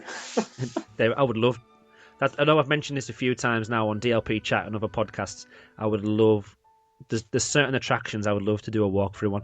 Now, because this is a lot of video projection, possibly wouldn't work or be as effective doing a walkthrough on this attraction. But even if it was just a walkthrough of the pantry scene, that'd be cool. Yeah. And I don't want to be stuck on an attraction ever.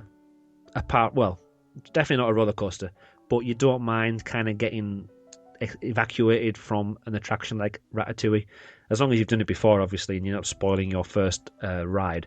But just seeing some of the videos on YouTube of people getting evacuated and kind of filming all the different parts with the lights on. Yeah, that'd be pretty cool to get evacuated from this one. Yeah, I would love to see, well, just the nooks and crannies and the little bits that you don't get to see while you are spinning around on the ride.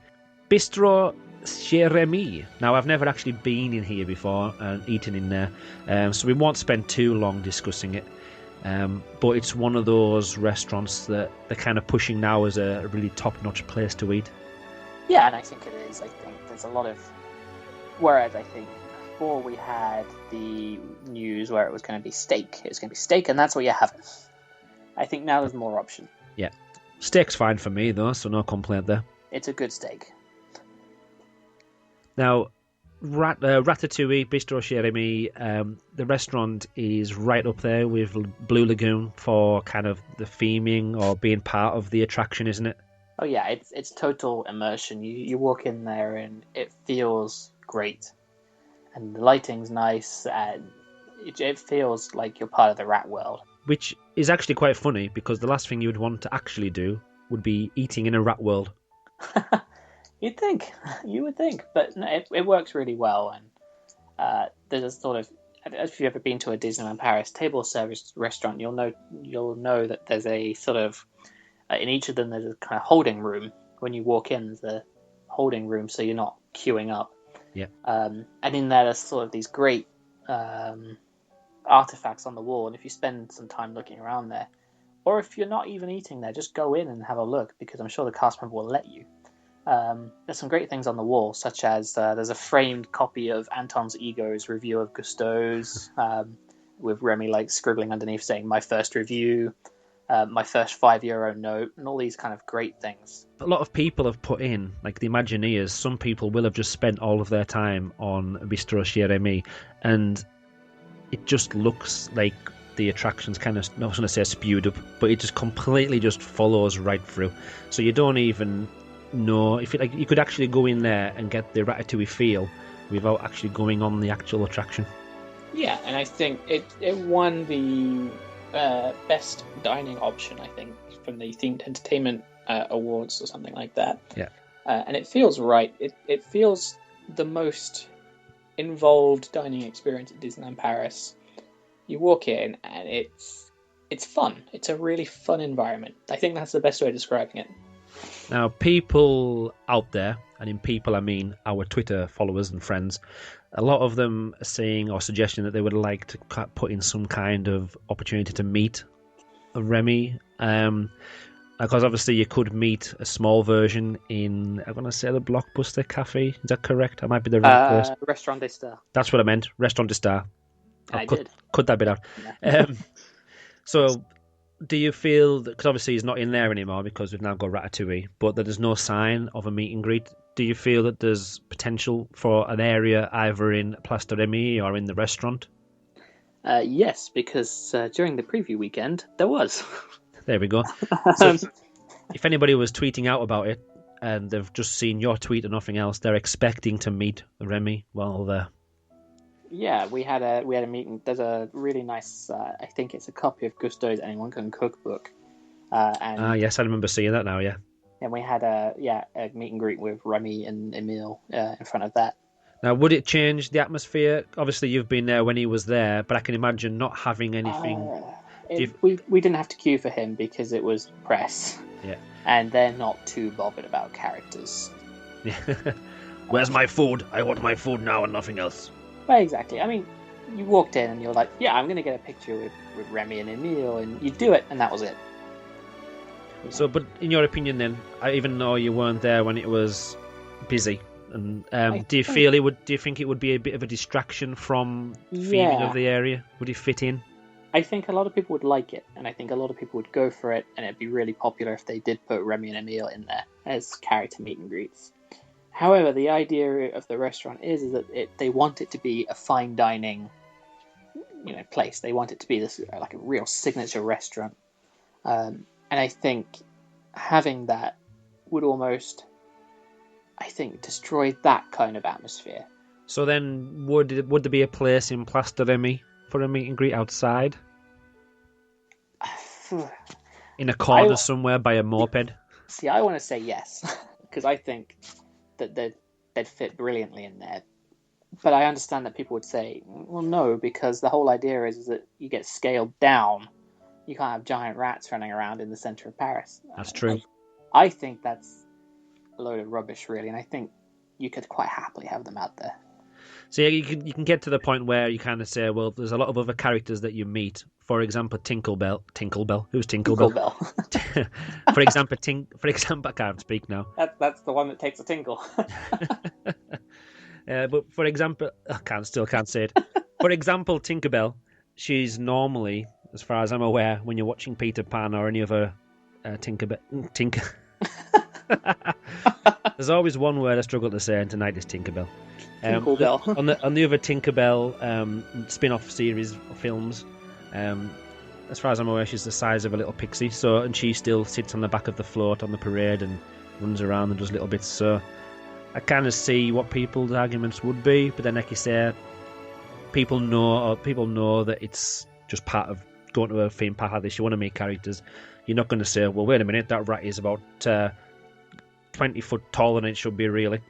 Yeah, exactly. And I think if you kind of go, there's a part of you that you're there to have fun. You don't want to sort of like go, well, guys, that rat shouldn't be here because he's a bit big for his size. And then the other issue is, I know he doesn't talk, the character won't talk, but in the film, this rat's talking. Wait a second, that's completely against my beliefs as well. So you'll never stop, will you? You'll kind of get to you can say one thing, but then contradict yourself by saying something else later on. Yeah, exactly. And, Woody doesn't talk in the parks. And, eventually you sort of just got to roll with it and just enjoy, have some fun. Now, a few months after the opening of Ratatouille and Place de Remy, you had Chez Marianne, the Souvenir de Paris. Yes, we did.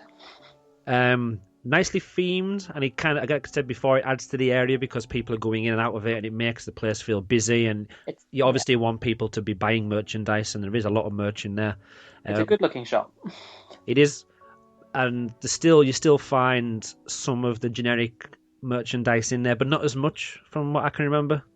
It's all themed to Paris and to Ratatouille. Yeah. So no, it's actually a well-designed shop. Because a lot of the time, I know you hear a lot of Disneyland Paris fans saying, well, every shop's the same no matter where you go.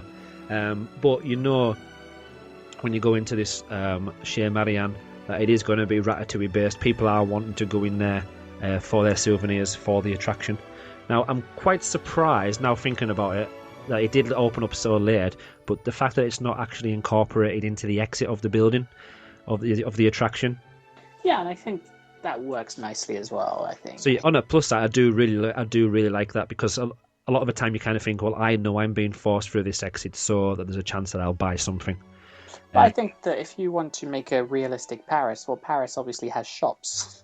So you want a street corner with a shop on it. Yeah. Obviously, I'm not saying they should have put a shop on the exit. I'm just saying it is different that it doesn't have one, because obviously in Tower of Terror, the exit is through the shop. Other attractions, Buzz Lightyear, you exit through the shop. Yeah, and Star Tours will be getting a shop too. Yeah. So it's kind of the way the marketing experts go, right, we'll push you into there. So it's quite a nice change, actually, and it would have taken away from the ending and the unloading area when you've got the restaurant as part of the exit to the attraction. Yeah, exactly. And I don't know about you, but when I'm forced into a shop, because obviously a lot of people are coming out at the same time, I take a beeline to the exit straight away, because I think it's a busy shop. Oh, definitely. But I'm also one of those people that says, I really, really hate the fact that this advert is getting catchy. I am never going to buy anything for that company ever again. That's the kind of person I am. I mean, sometimes I'll buy stuff from the Tara shop, but usually I go, this shop is now busy, I will go. So, listen, Disneyland Paris Imagineers, don't put shops at the exits, because it won't work for us. You ain't fooling us. It won't work for me, so don't do it. It works for quite a lot of people, though. The amount of people you do see, especially guests who maybe will only go to Disneyland Paris once or twice ever, they want to grab something from one of their favourite attractions. So yeah, and I think for some rides it works. Like the Tower definitely works. That's a really nice shop, and I think for Star Tours it will work as well, because you're landing in a spaceport. Yeah. So hopefully there's something. It's all in a different language, not just French. Some kind of alien language, and it'll look like you're in a different place. Anyway, that's a different podcast. We've done that a few episodes ago. We're too late for that one now. And it will come up again at some point in the future, I'm sure. Yeah, we'll do The Adventure Continues. We'll do a special edition.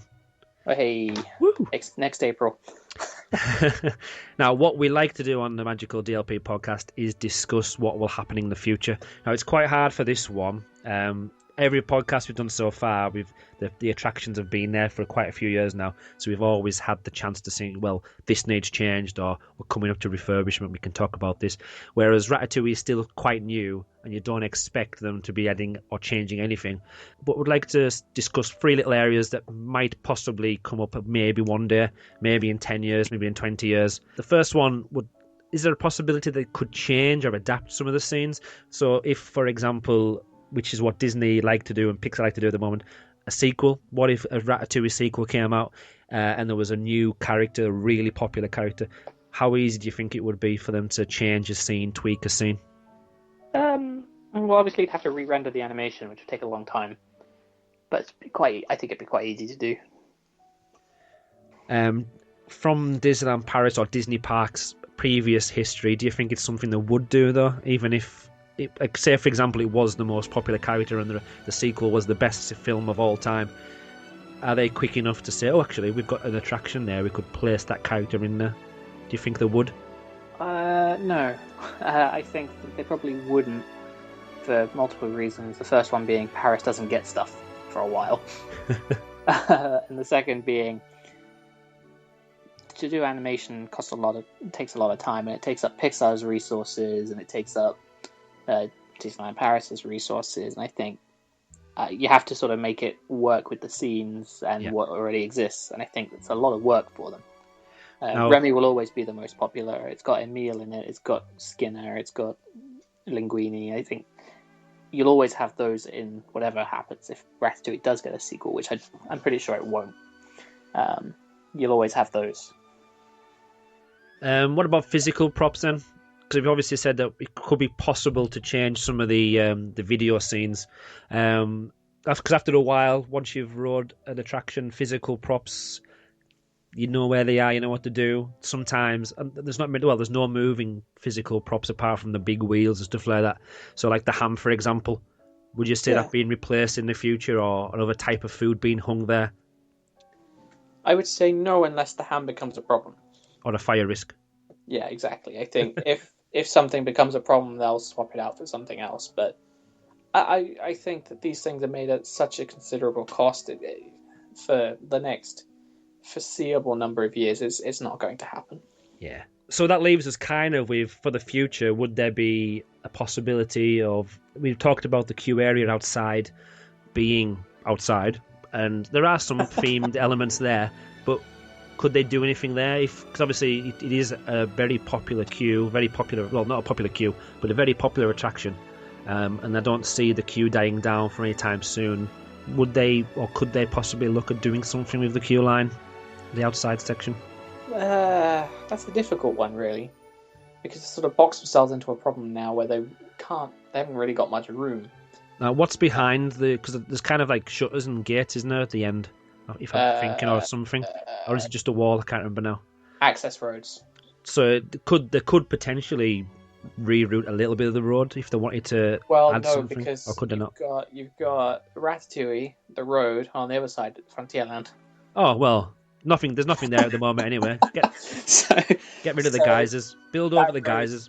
That road there is from I think it's called the Inventions Building, I think it's called. Okay. Which is sort of one of the main cast member buildings, and it's the ring road around Disneyland Park. So what you do is you get people, you can open up that wall there, people can queue, jump in a taxi, have a ride around the back lot for a little bit. Take me to Small World. Then come back, jump back in the queue, and straight in. Yeah, obviously. So that's the future of the Ratatouille queue. The last one on the other side, you have the toilets. Who needs them? Move them to somewhere else. They're great toilets. They're nice toilets, those ones. Now, Alan from Cafe Fantasia, I remember a few months ago now, went through a thing of tweeting different pictures from different toilets. And I definitely remember seeing a picture from the Ratatouille ones, and they were quite impressive. They're good toilets. As toilets go, they're some of the nicest ones. Now, I'm surprised, because I know you've got a lot of menus on your dlptownsquare.com website. I'm surprised there isn't a section of like a review system for which is the most popular toilets, cleanliness-wise, facilities-wise. I'm pretty sure someone's done that. Have they? I've seen those before. I've definitely seen toilet reviews before somewhere on the internet. Now you need to send me a link to those. I don't know where they are. Well, if you've seen them, you'll be able to find them again. Yeah, I don't know where they are. I just know they exist somewhere. So how did you stumble across them? What kind of search did you have to do there? Oh, people send me stuff to plug all the time. interaction I've got there was the last list. Now, in my head, I was meaning kind of interaction in the queue area, or God forbid they kind of put some kind of point system in Ratatouille, which I think would be a big no-no. But shoot the rats. take out the rats. If you get rid of Buzz Lightyear laser blast because you need to change that for some reason, could you take the technology and put it in there? Shoot the cheese as it's floating around. I don't know. Can you what's it? The exterminate the rats. It's a rat infestation. Sort it out. Now, obviously, it's a big no-no, and I would hate to see that happening. But there has been, I know, Peter Pan in, I can't remember which one it is, which park is in America now, but the queue line, California, they've added a lot of interactivity there where props move, things move. Could you, I don't know, what if you shouted while you were in the queue line and you got a response back from one of the windows on the rooftops? That'd be pretty cool. I don't think that's likely to happen, but I think it's cool. No, it's definitely not going to happen. This is the section where we talk rubbish and we just say that would be amazing. Now, go on. I think there's a lot of things you can do. Whether or not they try it, that's another question. I mean, especially with this outside queue. The outside queue makes a lot of headaches where you can't really do much. And by the time you get inside, I think a lot of people are like, can I just get on this ride now? What about interaction via live artists or live actors? See, that'd be cool. What if, because obviously, well, another thing I would like them to do, I know they've done it a few times, they've got like street artists out there, haven't they, with like people playing music. Yeah. Maybe like, was there a magician on the opening, the press opening, or was there something like that? Not for our little day. Well, I'm sorry, I've rubbed it in there. They threw the kitchen sink at the day before. That's what it was. The magician was probably there. I think you could have some really nice things in the Plaster Remy where you could have like an artist sort of painting something. I think that would look amazing. Yeah. Imagine having like a street artist painting, or maybe you could have a street artist there and, you know, they'd offer to paint you or something. That'd be cool. Or a guy to polish your shoes. Did they do that in France, in Paris? I don't know. Is that more of a London thing? I don't think I've seen it in Paris, you know. I've seen a lot of things, and there's a lot of begging in Paris, but... There could be a guy selling a flashing Eiffel Tower. €1, €1. Or one of those dogs that jumps up and down and does somersaults. Or it wouldn't be €1, would it? It'd be, if inside Disney, it'd be like €13.49, €13.49. Got annual pass? Yeah, take it, 20% off. Just imagine that. Yeah, actors in the queue line, what if you were to plant somebody wearing... Well, not plant them, but... because they wouldn't go very far. Get some soil. But what if somebody was like an actor in normal, in quotation mark, guest clothing? Because obviously you've got so many different countries represented in the queue area. There's no normal dress sense among any country. I think if you had them dressed too normally and they started acting, you'd probably get a few punches. With the European sort of sense of humour, as in there isn't one. They'd probably go, "What the heck is this guy doing?" And put a cigarette on his arm. Something like that. Or what if you made them overly French? Then obviously you can be classed as being racist. But just imagine if they kind of started speaking, or even if it was just somebody dressed up in a chef's outfit, saying they're late for work and they're trying to get in. Oh, that'd be cool. Yeah, I'd like to see that. Just kind of gives you a bit of interaction, even if you don't have to speak to them. You can just kind of play with the theme of the building, because the building is supposed to be a theatre. That's right, yeah, because when you go in, there's the two theatre faces. I always forget what the names are. There's a name. Yeah, and you have the really nice artwork, sort of the the play artwork of the characters. Yeah. So it's quite a mix, isn't it? Because obviously, you've got the restaurant, but then obviously you're outside and it's the theatre area with the big lights of the Ratatouille sign. Yeah, you wouldn't think it'd work if somebody pitched it to you. You'd probably go, okay, I'll have whatever you're on. Now, after the future section, we now like to go over to the listener opinions. So what we've got here, we asked a couple of days ago, I think they were scared because Geoff was on the show, but we got a few emails. We asked they all ran away. They did. Now, I'm hoping that Geoff's got these opened, because I'm going to leave Alan Wheeler at the end to you, because that's a long one. Okay. I do have them open now, so... Well prepared. I'm going to go with Katie Higgins. Now, we don't like it when people plug openly on our podcast, but Katie Higgins is part of the Katie and Jen's Disney Film Podcast. Ka-ching! Now, I've subscribed to this, and I haven't listened to one yet, Katie, so I apologise, but I will get round to listening to one of your podcasts soon. She starts with, "Hi, guys." She probably doesn't know that Simon's not here, so that's for you as well, Simon. "I love your podcast. Your speaking voices are so nice to listen to, by the way." That's the first time somebody said that. I remember on DLP chat last week getting slated for speaking Northern. Yeah, we do have a translation service available. But obviously Katie loves my voice, unless she's talking about Simon's. I think that's probably more likely, yeah. Probably.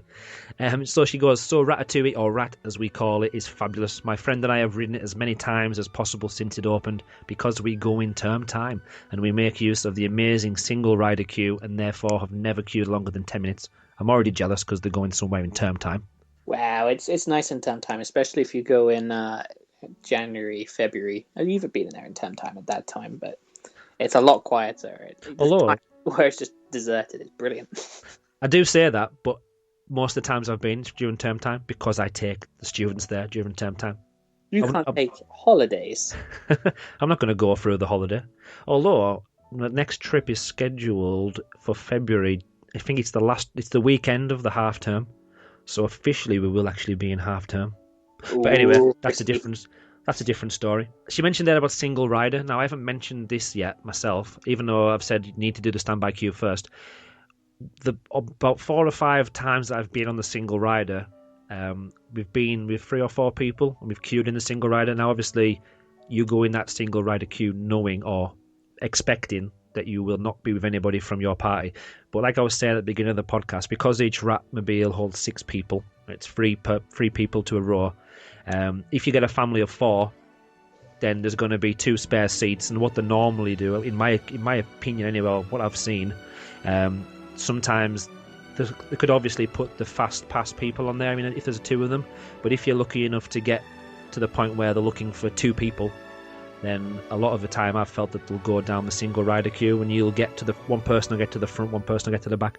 So a couple of occasions I have been on the same rat as a member of my party. Has that happened to you, Simon? I've done it again, Simon. Jeff? No, because I don't usually go with people in single rider. I think I've only done standby with people. Okay. So I've seen it happen. Now, because we are in a rush and we're only there for a couple of days, then we kind of thought, well, we're just going to risk it anyway. And it's kind of one of those attractions that it doesn't matter if you're with somebody else, because you kind of, once you've put the 3D glasses on and you're looking at the screen, there's no real interaction with anybody else. No, exactly. You're sort of on your own. So for those people who are maybe scared or apprehensive about going on single rider, I don't think you need to be worried, because, like you say, you're in your kind of own little element anyway. It's not like you're on Pirates of the Caribbean where you can look around and nudge the person next to you and talk to them. Exactly, yeah. She goes on to say, "My favourite thing was when I found out there were 2 doors to keep traffic flowing, and now I always see which door I go through. You can work it out in relation to where you come out and where the big ham is.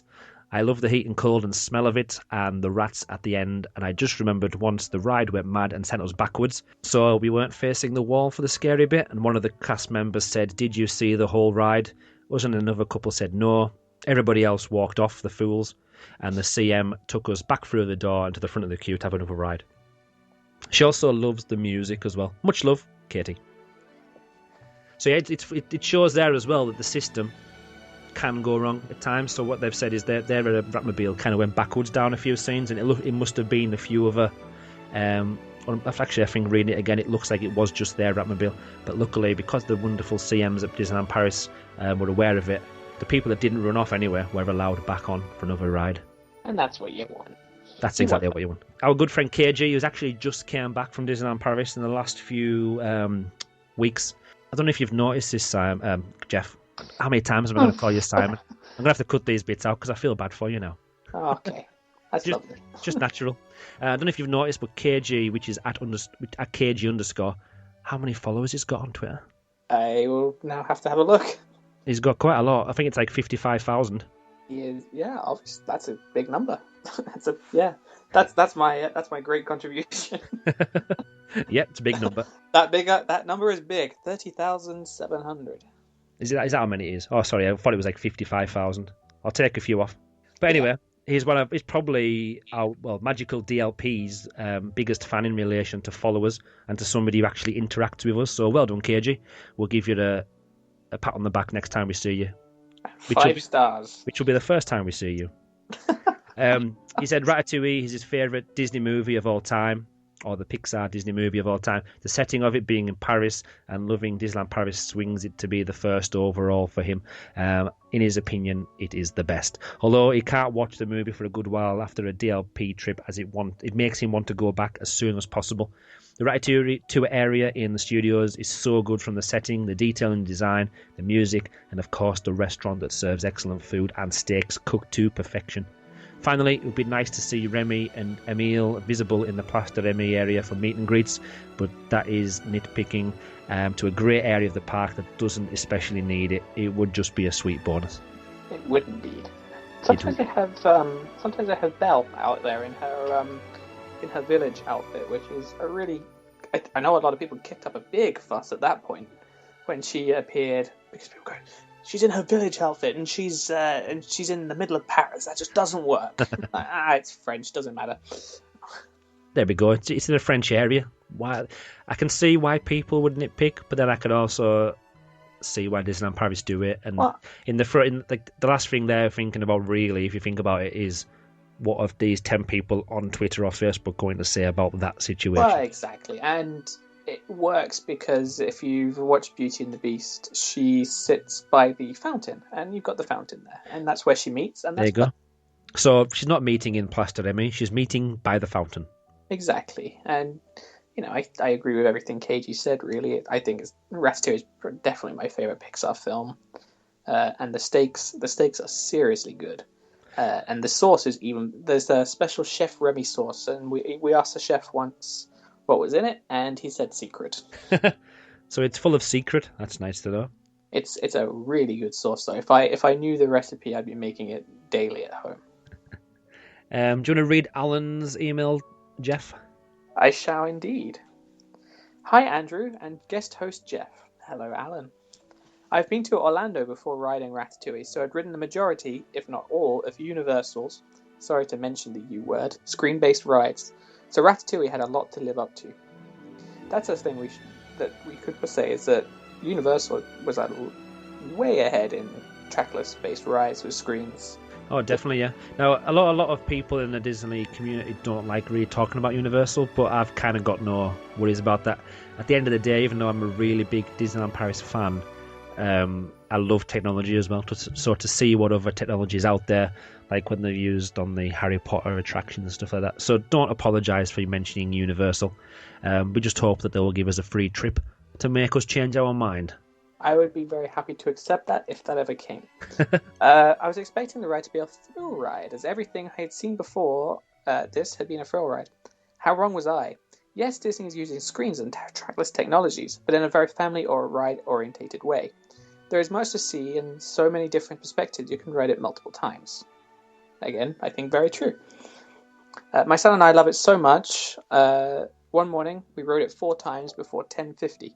Now, how on earth did you manage that? Oh, exactly. There can't have been a queue at all, especially when Walt Disney Studios opens at 10. I know. I'm reading this going, what? I queued in the main queue whilst Andre grabbed fast passes for the family, and then the 2 girls joined us from Crush, and we did the single rider. Don't let this gem of a secret out. Rode twice, then did our fast pass. Okay, so that makes sense. So they queued up in standby once. Yep. Got fast passes while they were doing that. Then did 2 single riders, then it was fast pass time. That would, yeah. Still a quite good time, though, to be able to do... they must have got there right at the front of the queue. Yeah, that's a good little tactic. There you go, people. That's tactics. Write that down for your next visit. If I have one criticism, it's at the queuing area for the normal queue. Whilst the inside bit is amazing, if it's just not long enough, and whilst queuing outside feels like you're stuck in an alley. Don't get me wrong, the Place de Remy area is extremely well themed, just not that alley. I think the alley is okay. I was very amused though by the things on the wall, so that's probably... Yeah, the art on the wall is really good, but like a lot of the time, because you are snaking up and down, back and forth, there's only so many times you can look at them and see something different. Yeah. And it wouldn't work if they were like some kind of screens where they could change it. I just don't think that would work, because it would kind of take away from the theming of the area, because you don't expect to see... Suppose you're doing modern day Paris, but you don't expect in a nice traditional Paris to have LCD screens blazing advertisements at you. Exactly. It's an amazing ride, and I hope Disney make use of the screen and attractness technology to build another couple of rides, just 2. But not more than another couple, because that wouldn't want them being another Universal one-trick pony. Regards, Alan. I think screens are going to be the future of Disney rides, though. I think maybe not like this one. I think this one's very heavy in the screens. But you look at the Shanghai Pirates, for example, and that's where screens have been used to an amazing effect. And I think that's the future. Now, I think the fact they've kind of, it's very similar, isn't it, to Ratatouille in some way, but it's just kind of on steroids, the technology they've used. Yeah, exactly. I think it's physical, and the only element that's really that different is the fact that it's a kind of water ride. Yeah, I think you're going to see screens more for things that are difficult to do with props. So I think now if they did the dueling pirates now, saying Pirates of the Caribbean, I don't think you'd do them anymore. I think you'd put a screen there. Yeah, it's not going to be like a full-scale screen as big as a room, is it? It's going to be like just that section, or they're not going to... I know in some areas, especially of the Shanghai Pirates, they've got really big screens, but then some of that's next to really big physical props, which kind of, it just all merges together. Yeah, I think the thing that Shanghai have done with the Pirates is that there's some big screens, but there's also some physical props that have, so like a boat. The boat's actually there, but there's like the screens and the windows. Now, the bit that there's 2 sections of that, and I know we're going away off topic from Ratatouille, but there's 2 sections on the Shanghai Pirates video which really get me and I really love it. It's going to be hard for me to explain them now, and I've built them up. But there's one of the, I can't remember whereabouts it is either, but you're kind of floating along to, it looks like something's happening on the screen, and then the screen either moves up or opens up, and you go into another scene. Yeah. And does it ring a bell? Yeah. And then it's just so seamless, and the fact that the screens have opened, but you can't even tell because there's some more action in front of that or behind that as well. Yeah, so I think the Ratatouille ride is probably the most screen-based you're going to see from Disney. I think going forward, it will be this sort of mix. I think it will work really well. Yeah. The other bit of the Shanghai Pirates is the Captain Jack Sparrow, when he's initially a skeleton. Yeah. And then amazing. He transforms into the animatronic. Yeah, that's breathtaking. Which is obviously probably... People are saying it could be a mixture of Pepper's Ghost, which you'll see in Phantom Manor, and animatronic and screen technology. So it's a mixture of the really old animatronic, but a modern-day version, the old Pepper's Ghost technique, and the ultra-modern screen, 4K, probably Ultra HD. Yeah. But yeah, again, I've mentioned this, and Ratatouille is a unique attraction to Disneyland Paris, and I love that. And I think I would hate for the Shanghai Pirates, and obviously it's not going to happen because we've got our own classic Pirates, but just to bring it over completely. Yeah, I like the fact that they can take new attractions, so whether it be a Beauty and the Beast style attraction where, again, there's transforming from the real humans to the characters, they could incorporate animatronic, Pepper's Ghost. They could use similar technology and do that. Yeah, and if Disney fancied to bring a Beauty and the Beast ride to Disneyland Paris, you would have my full backing. Now, Geoff said it, so make it happen. Tokyo is getting one, and they're in Tokyo. Paris should have a Beauty and the Beast ride. It's in France. It just makes sense. Now, we've had a few... our friend Luke Bream, NIDLP Geek on Twitter, he has just literally, yesterday or the day before we recorded his podcast, he's been in Disneyland Paris. But probably more than a year ago now. A couple of years ago, November 2014. November the 4th, 2014, he wrote an article which me and Geoff are probably not going to agree with on most areas. Sorry, Luke. I'm not going to read... I've just noticed this as well. I've just thought about this. Luke's quite good at getting, not an argument, but a really good discussion going. Because I know he really doesn't like spring either, the spring season. Well, he's wrong on that too. So, if you ever want an argument about Disneyland Paris, if you go to Luke, you'll definitely get one there. Yeah, if you think something's good, or maybe bad, Just tell him, and he'll take the opposite viewpoint. Which isn't a bad thing. It's something that I do in everyday life just to make life interesting. Yeah. The title of his article is Ratatouille, an unsavoury dish of lost potential. So already it sounds very positive. It's a fantastic bit. It's a fantastic title. I'm not going to read the whole thing because it is available on nidlpgeek.wordpress.com. He's intercutting you. €1. I'll say it again in case you missed that. nidlpgeek.wordpress.com. So yeah, I'm not going to read the whole thing, but he says he wrote this several months since Ratatouille opened its doors, and the popularity has not decreased yet. He says that he doesn't really do trips, queues of 60 minutes or more, but he's done this because obviously he heard so many good things about the trip and about the attraction. I'm just kind of skipping through blah blah blah. My biggest criticism for Ratatouille has got to be the technological aspect of the attraction. Now, for me, as a really big geek and love technology, that's the kind of bit that gets me interested in this attraction.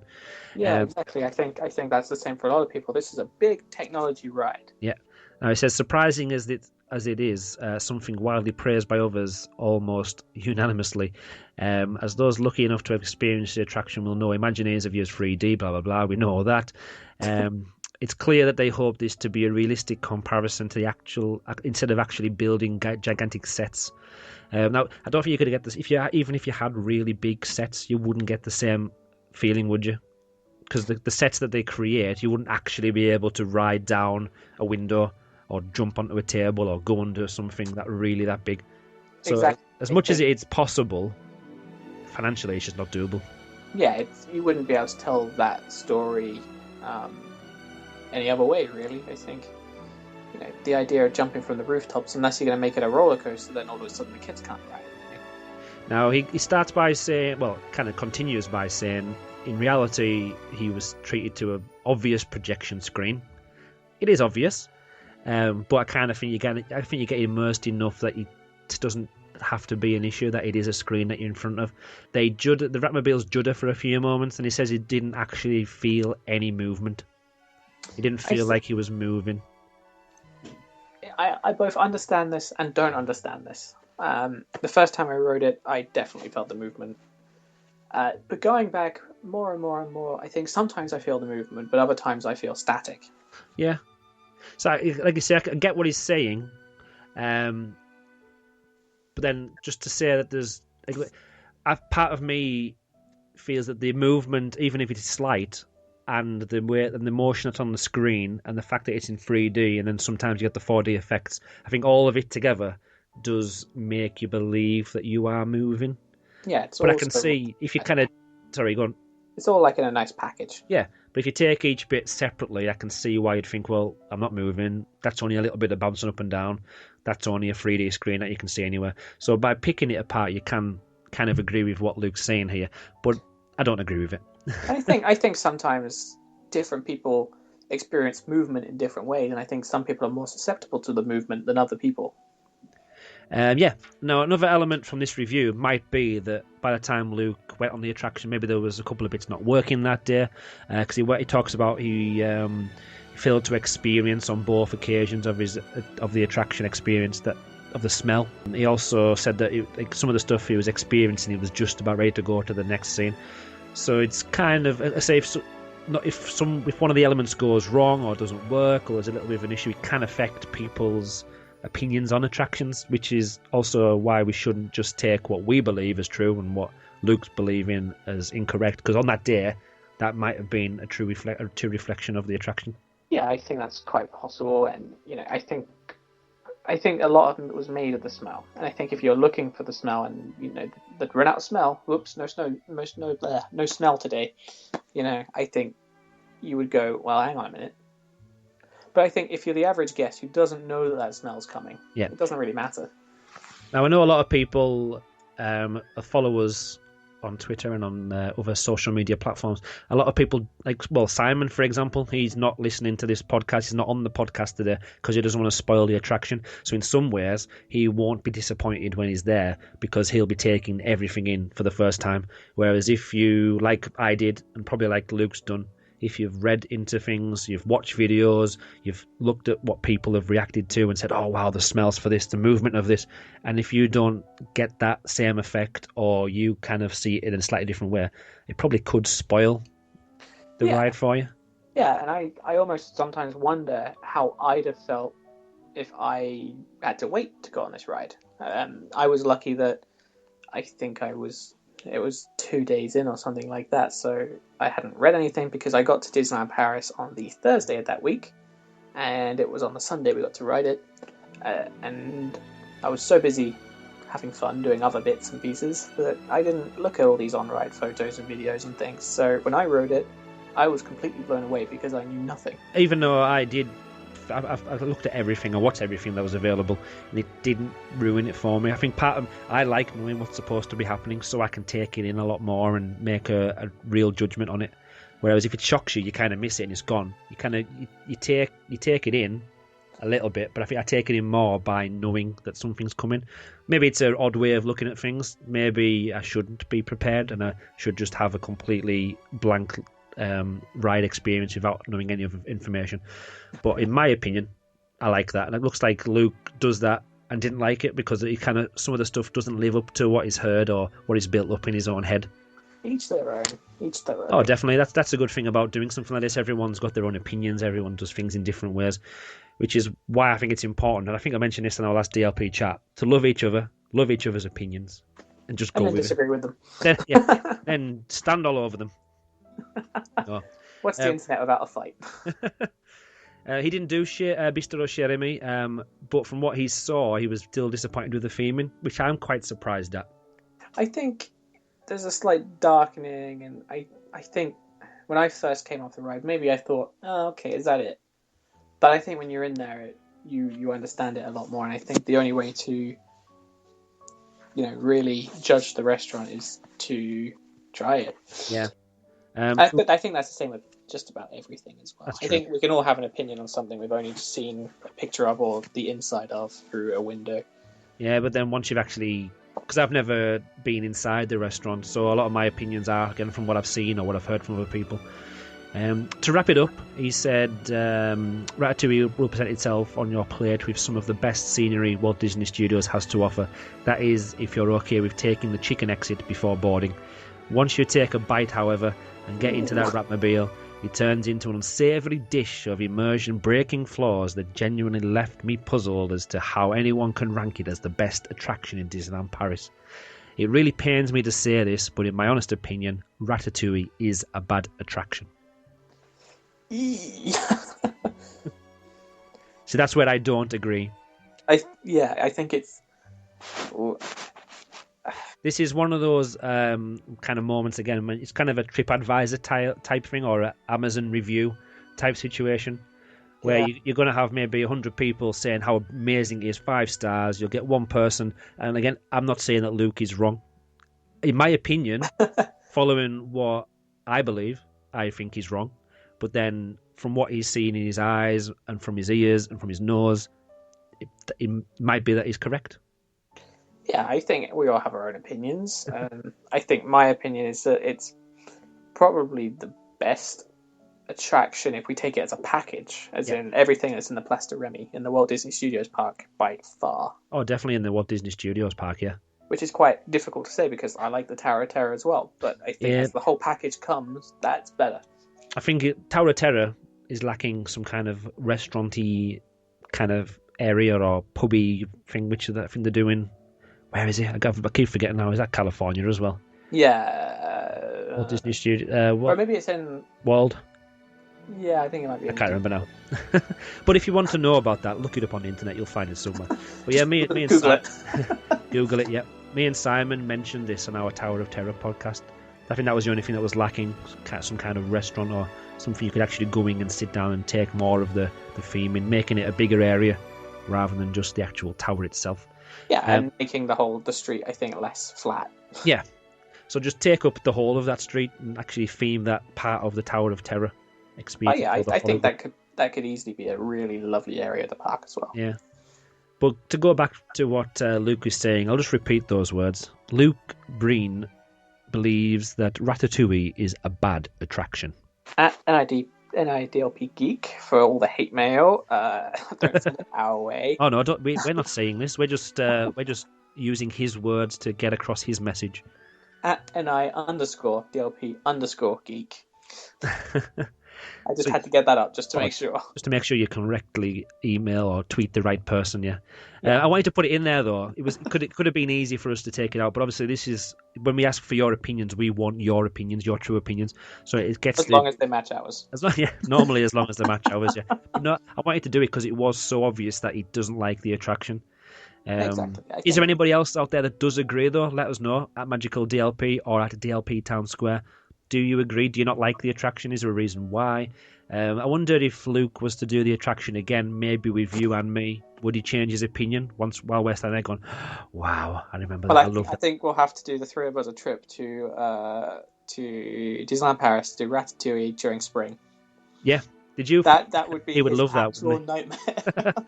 You forgot what the park was called then as well, didn't you? Because you kind of went, we have to do a trip to that place. Disneyland Paris. That's what I talk about sometimes. Yeah, I've been known to chat about that twice. On Twitter, it's quite amazing how when I say, I feel like I'm being quite rude here, but I'm not meant to be. When I say email us at this address with your opinions, I don't know, with an email, I can keep track of it a little bit easier, and you've got 140 characters on a tweet, so it's not always the best way of describing your opinions on something. But we're happy to receive tweets about it. But on the tweet that I sent out about asking for an email, we had about 4 or 5 replies via Twitter. Hudzi at Duffy Does Disney, she said, film great, restaurant and ride great, no meet and greet in Plaster Remy, ? Unforgivable. I think that's quite an overwhelming opinion there. But yeah, basically, everything is amazing apart from no meet and greet. And as we've already discussed, I don't think it's an issue of them putting one there. So it'd be nice to see if they do that in the future. Just imagine. It'd be really cool to see Linguini and Colette even. Yes. Because you've got the Vesper and stuff in the corner. Yeah, and if we're talking about people being a bit unhappy that a rat's outside when you then get shrunk down to the size of a rat inside, that would stop that problem, because 2 humans in the human world at human size would kind of be okay, wouldn't it? Yeah, and let's be honest here, Woody's a bit big. He is indeed. Nothing else to say about that one. Nope.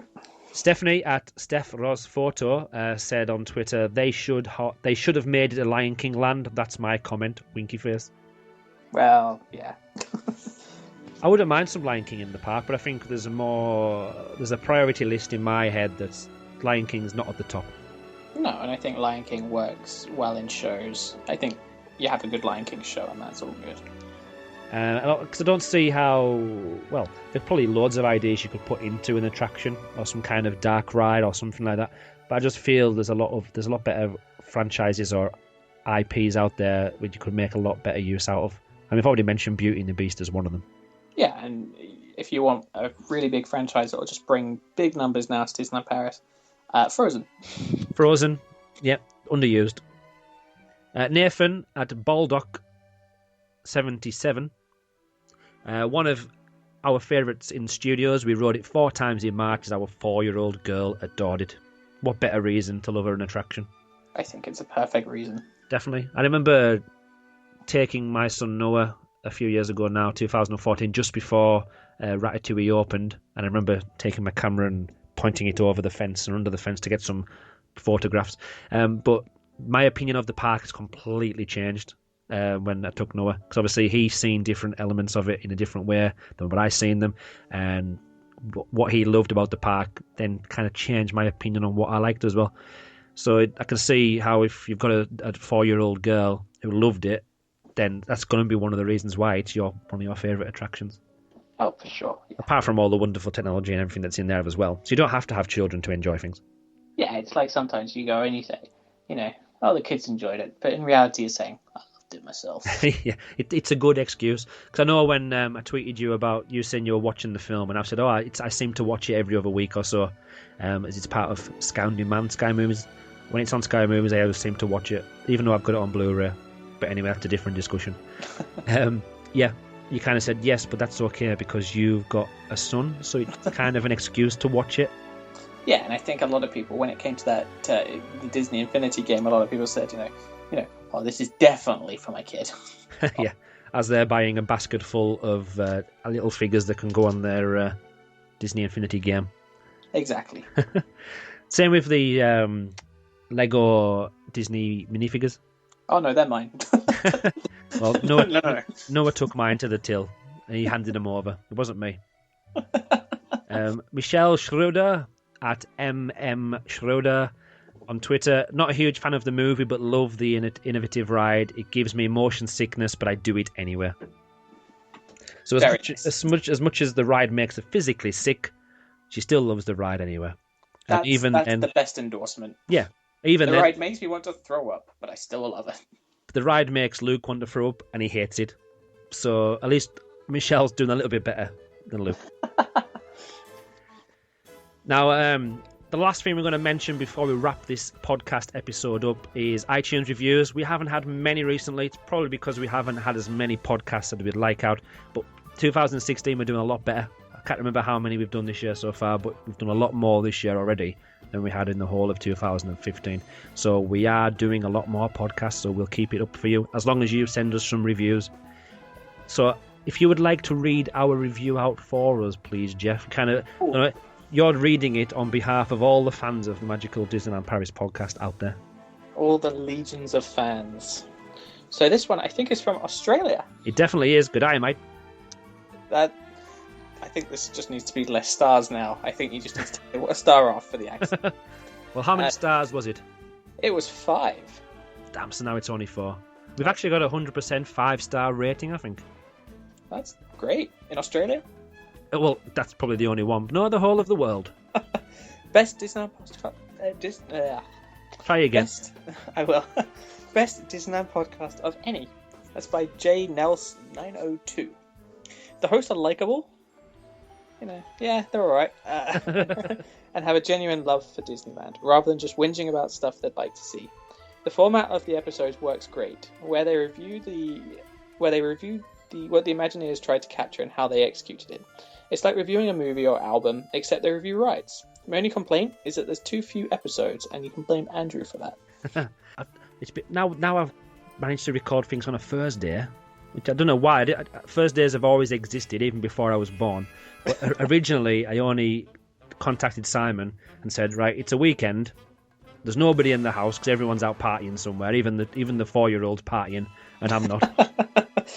So I always used to do it kind of when I was on my own, had the house to myself. I could talk and make as much noise as possible. But I've realised that when Mrs. Williamson is downstairs, you can't hear a thing.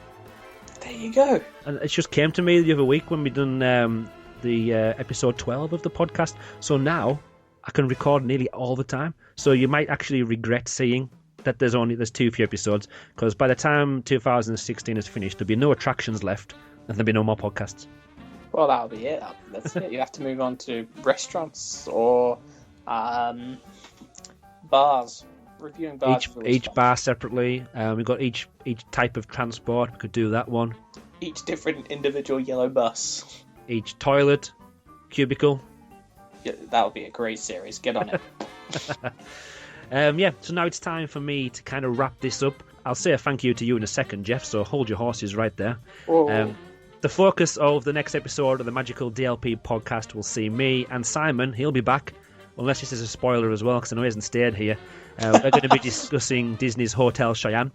Now, when I've discussed this with Simon, because he hasn't stayed at the Hotel Cheyenne, I have quite a lot of times, it's kind of going to be my opinion from the side of somebody staying there, and Simon's going to kind of be asking me the questions and saying, well, wouldn't that be better, or that kind of thing. So it kind of gives it a nice balance with somebody who hasn't stayed there versus somebody that has.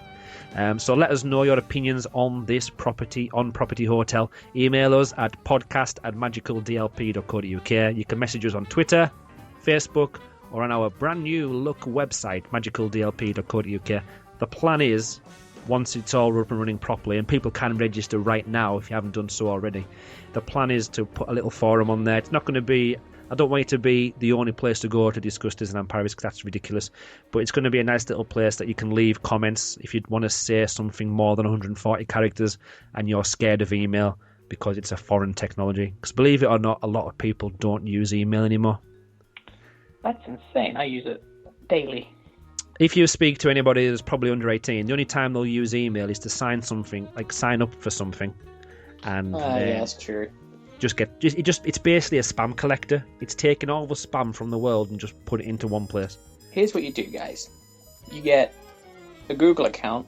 That's where your spam goes. Yep. There you go. That's it. That's what you do. So yeah, I kind of thought this website, it's kind of, the way that it's created is more like a social network for Disneyland Paris fans. You can add friends, you can set up little groups. So you can do all your bitching that you want in the private of your own little group. Because I know that, again, some people don't like the fact that if you're on a Facebook group, then it's your own persona, your individual account, and people might try and add you and stuff like that. So what it kind of is, this magical Disneyland Paris social network type forum, which I'm putting together.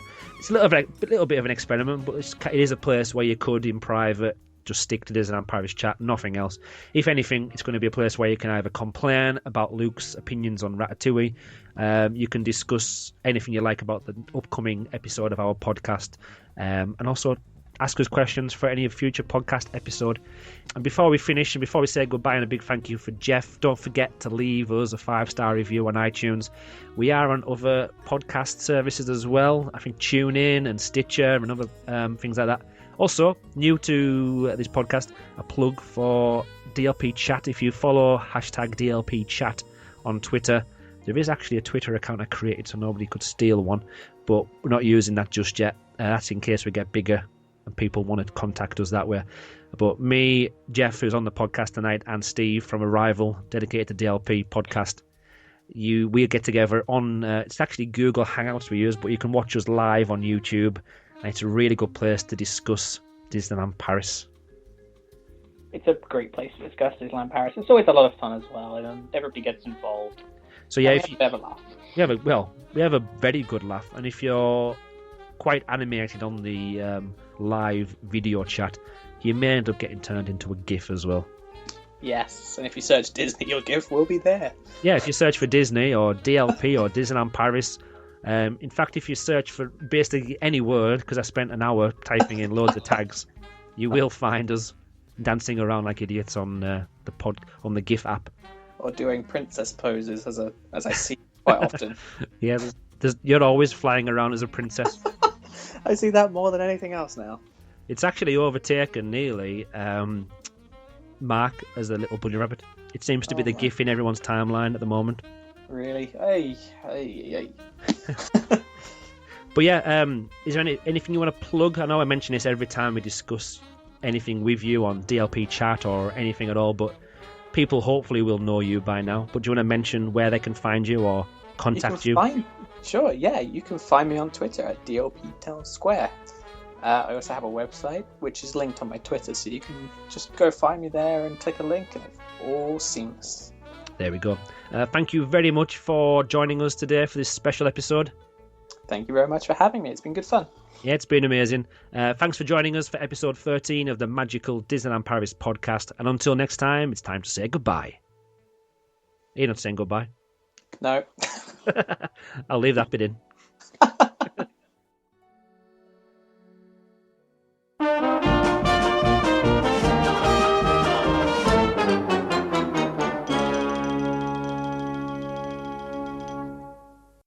It's over, little chef. I can't do it anymore.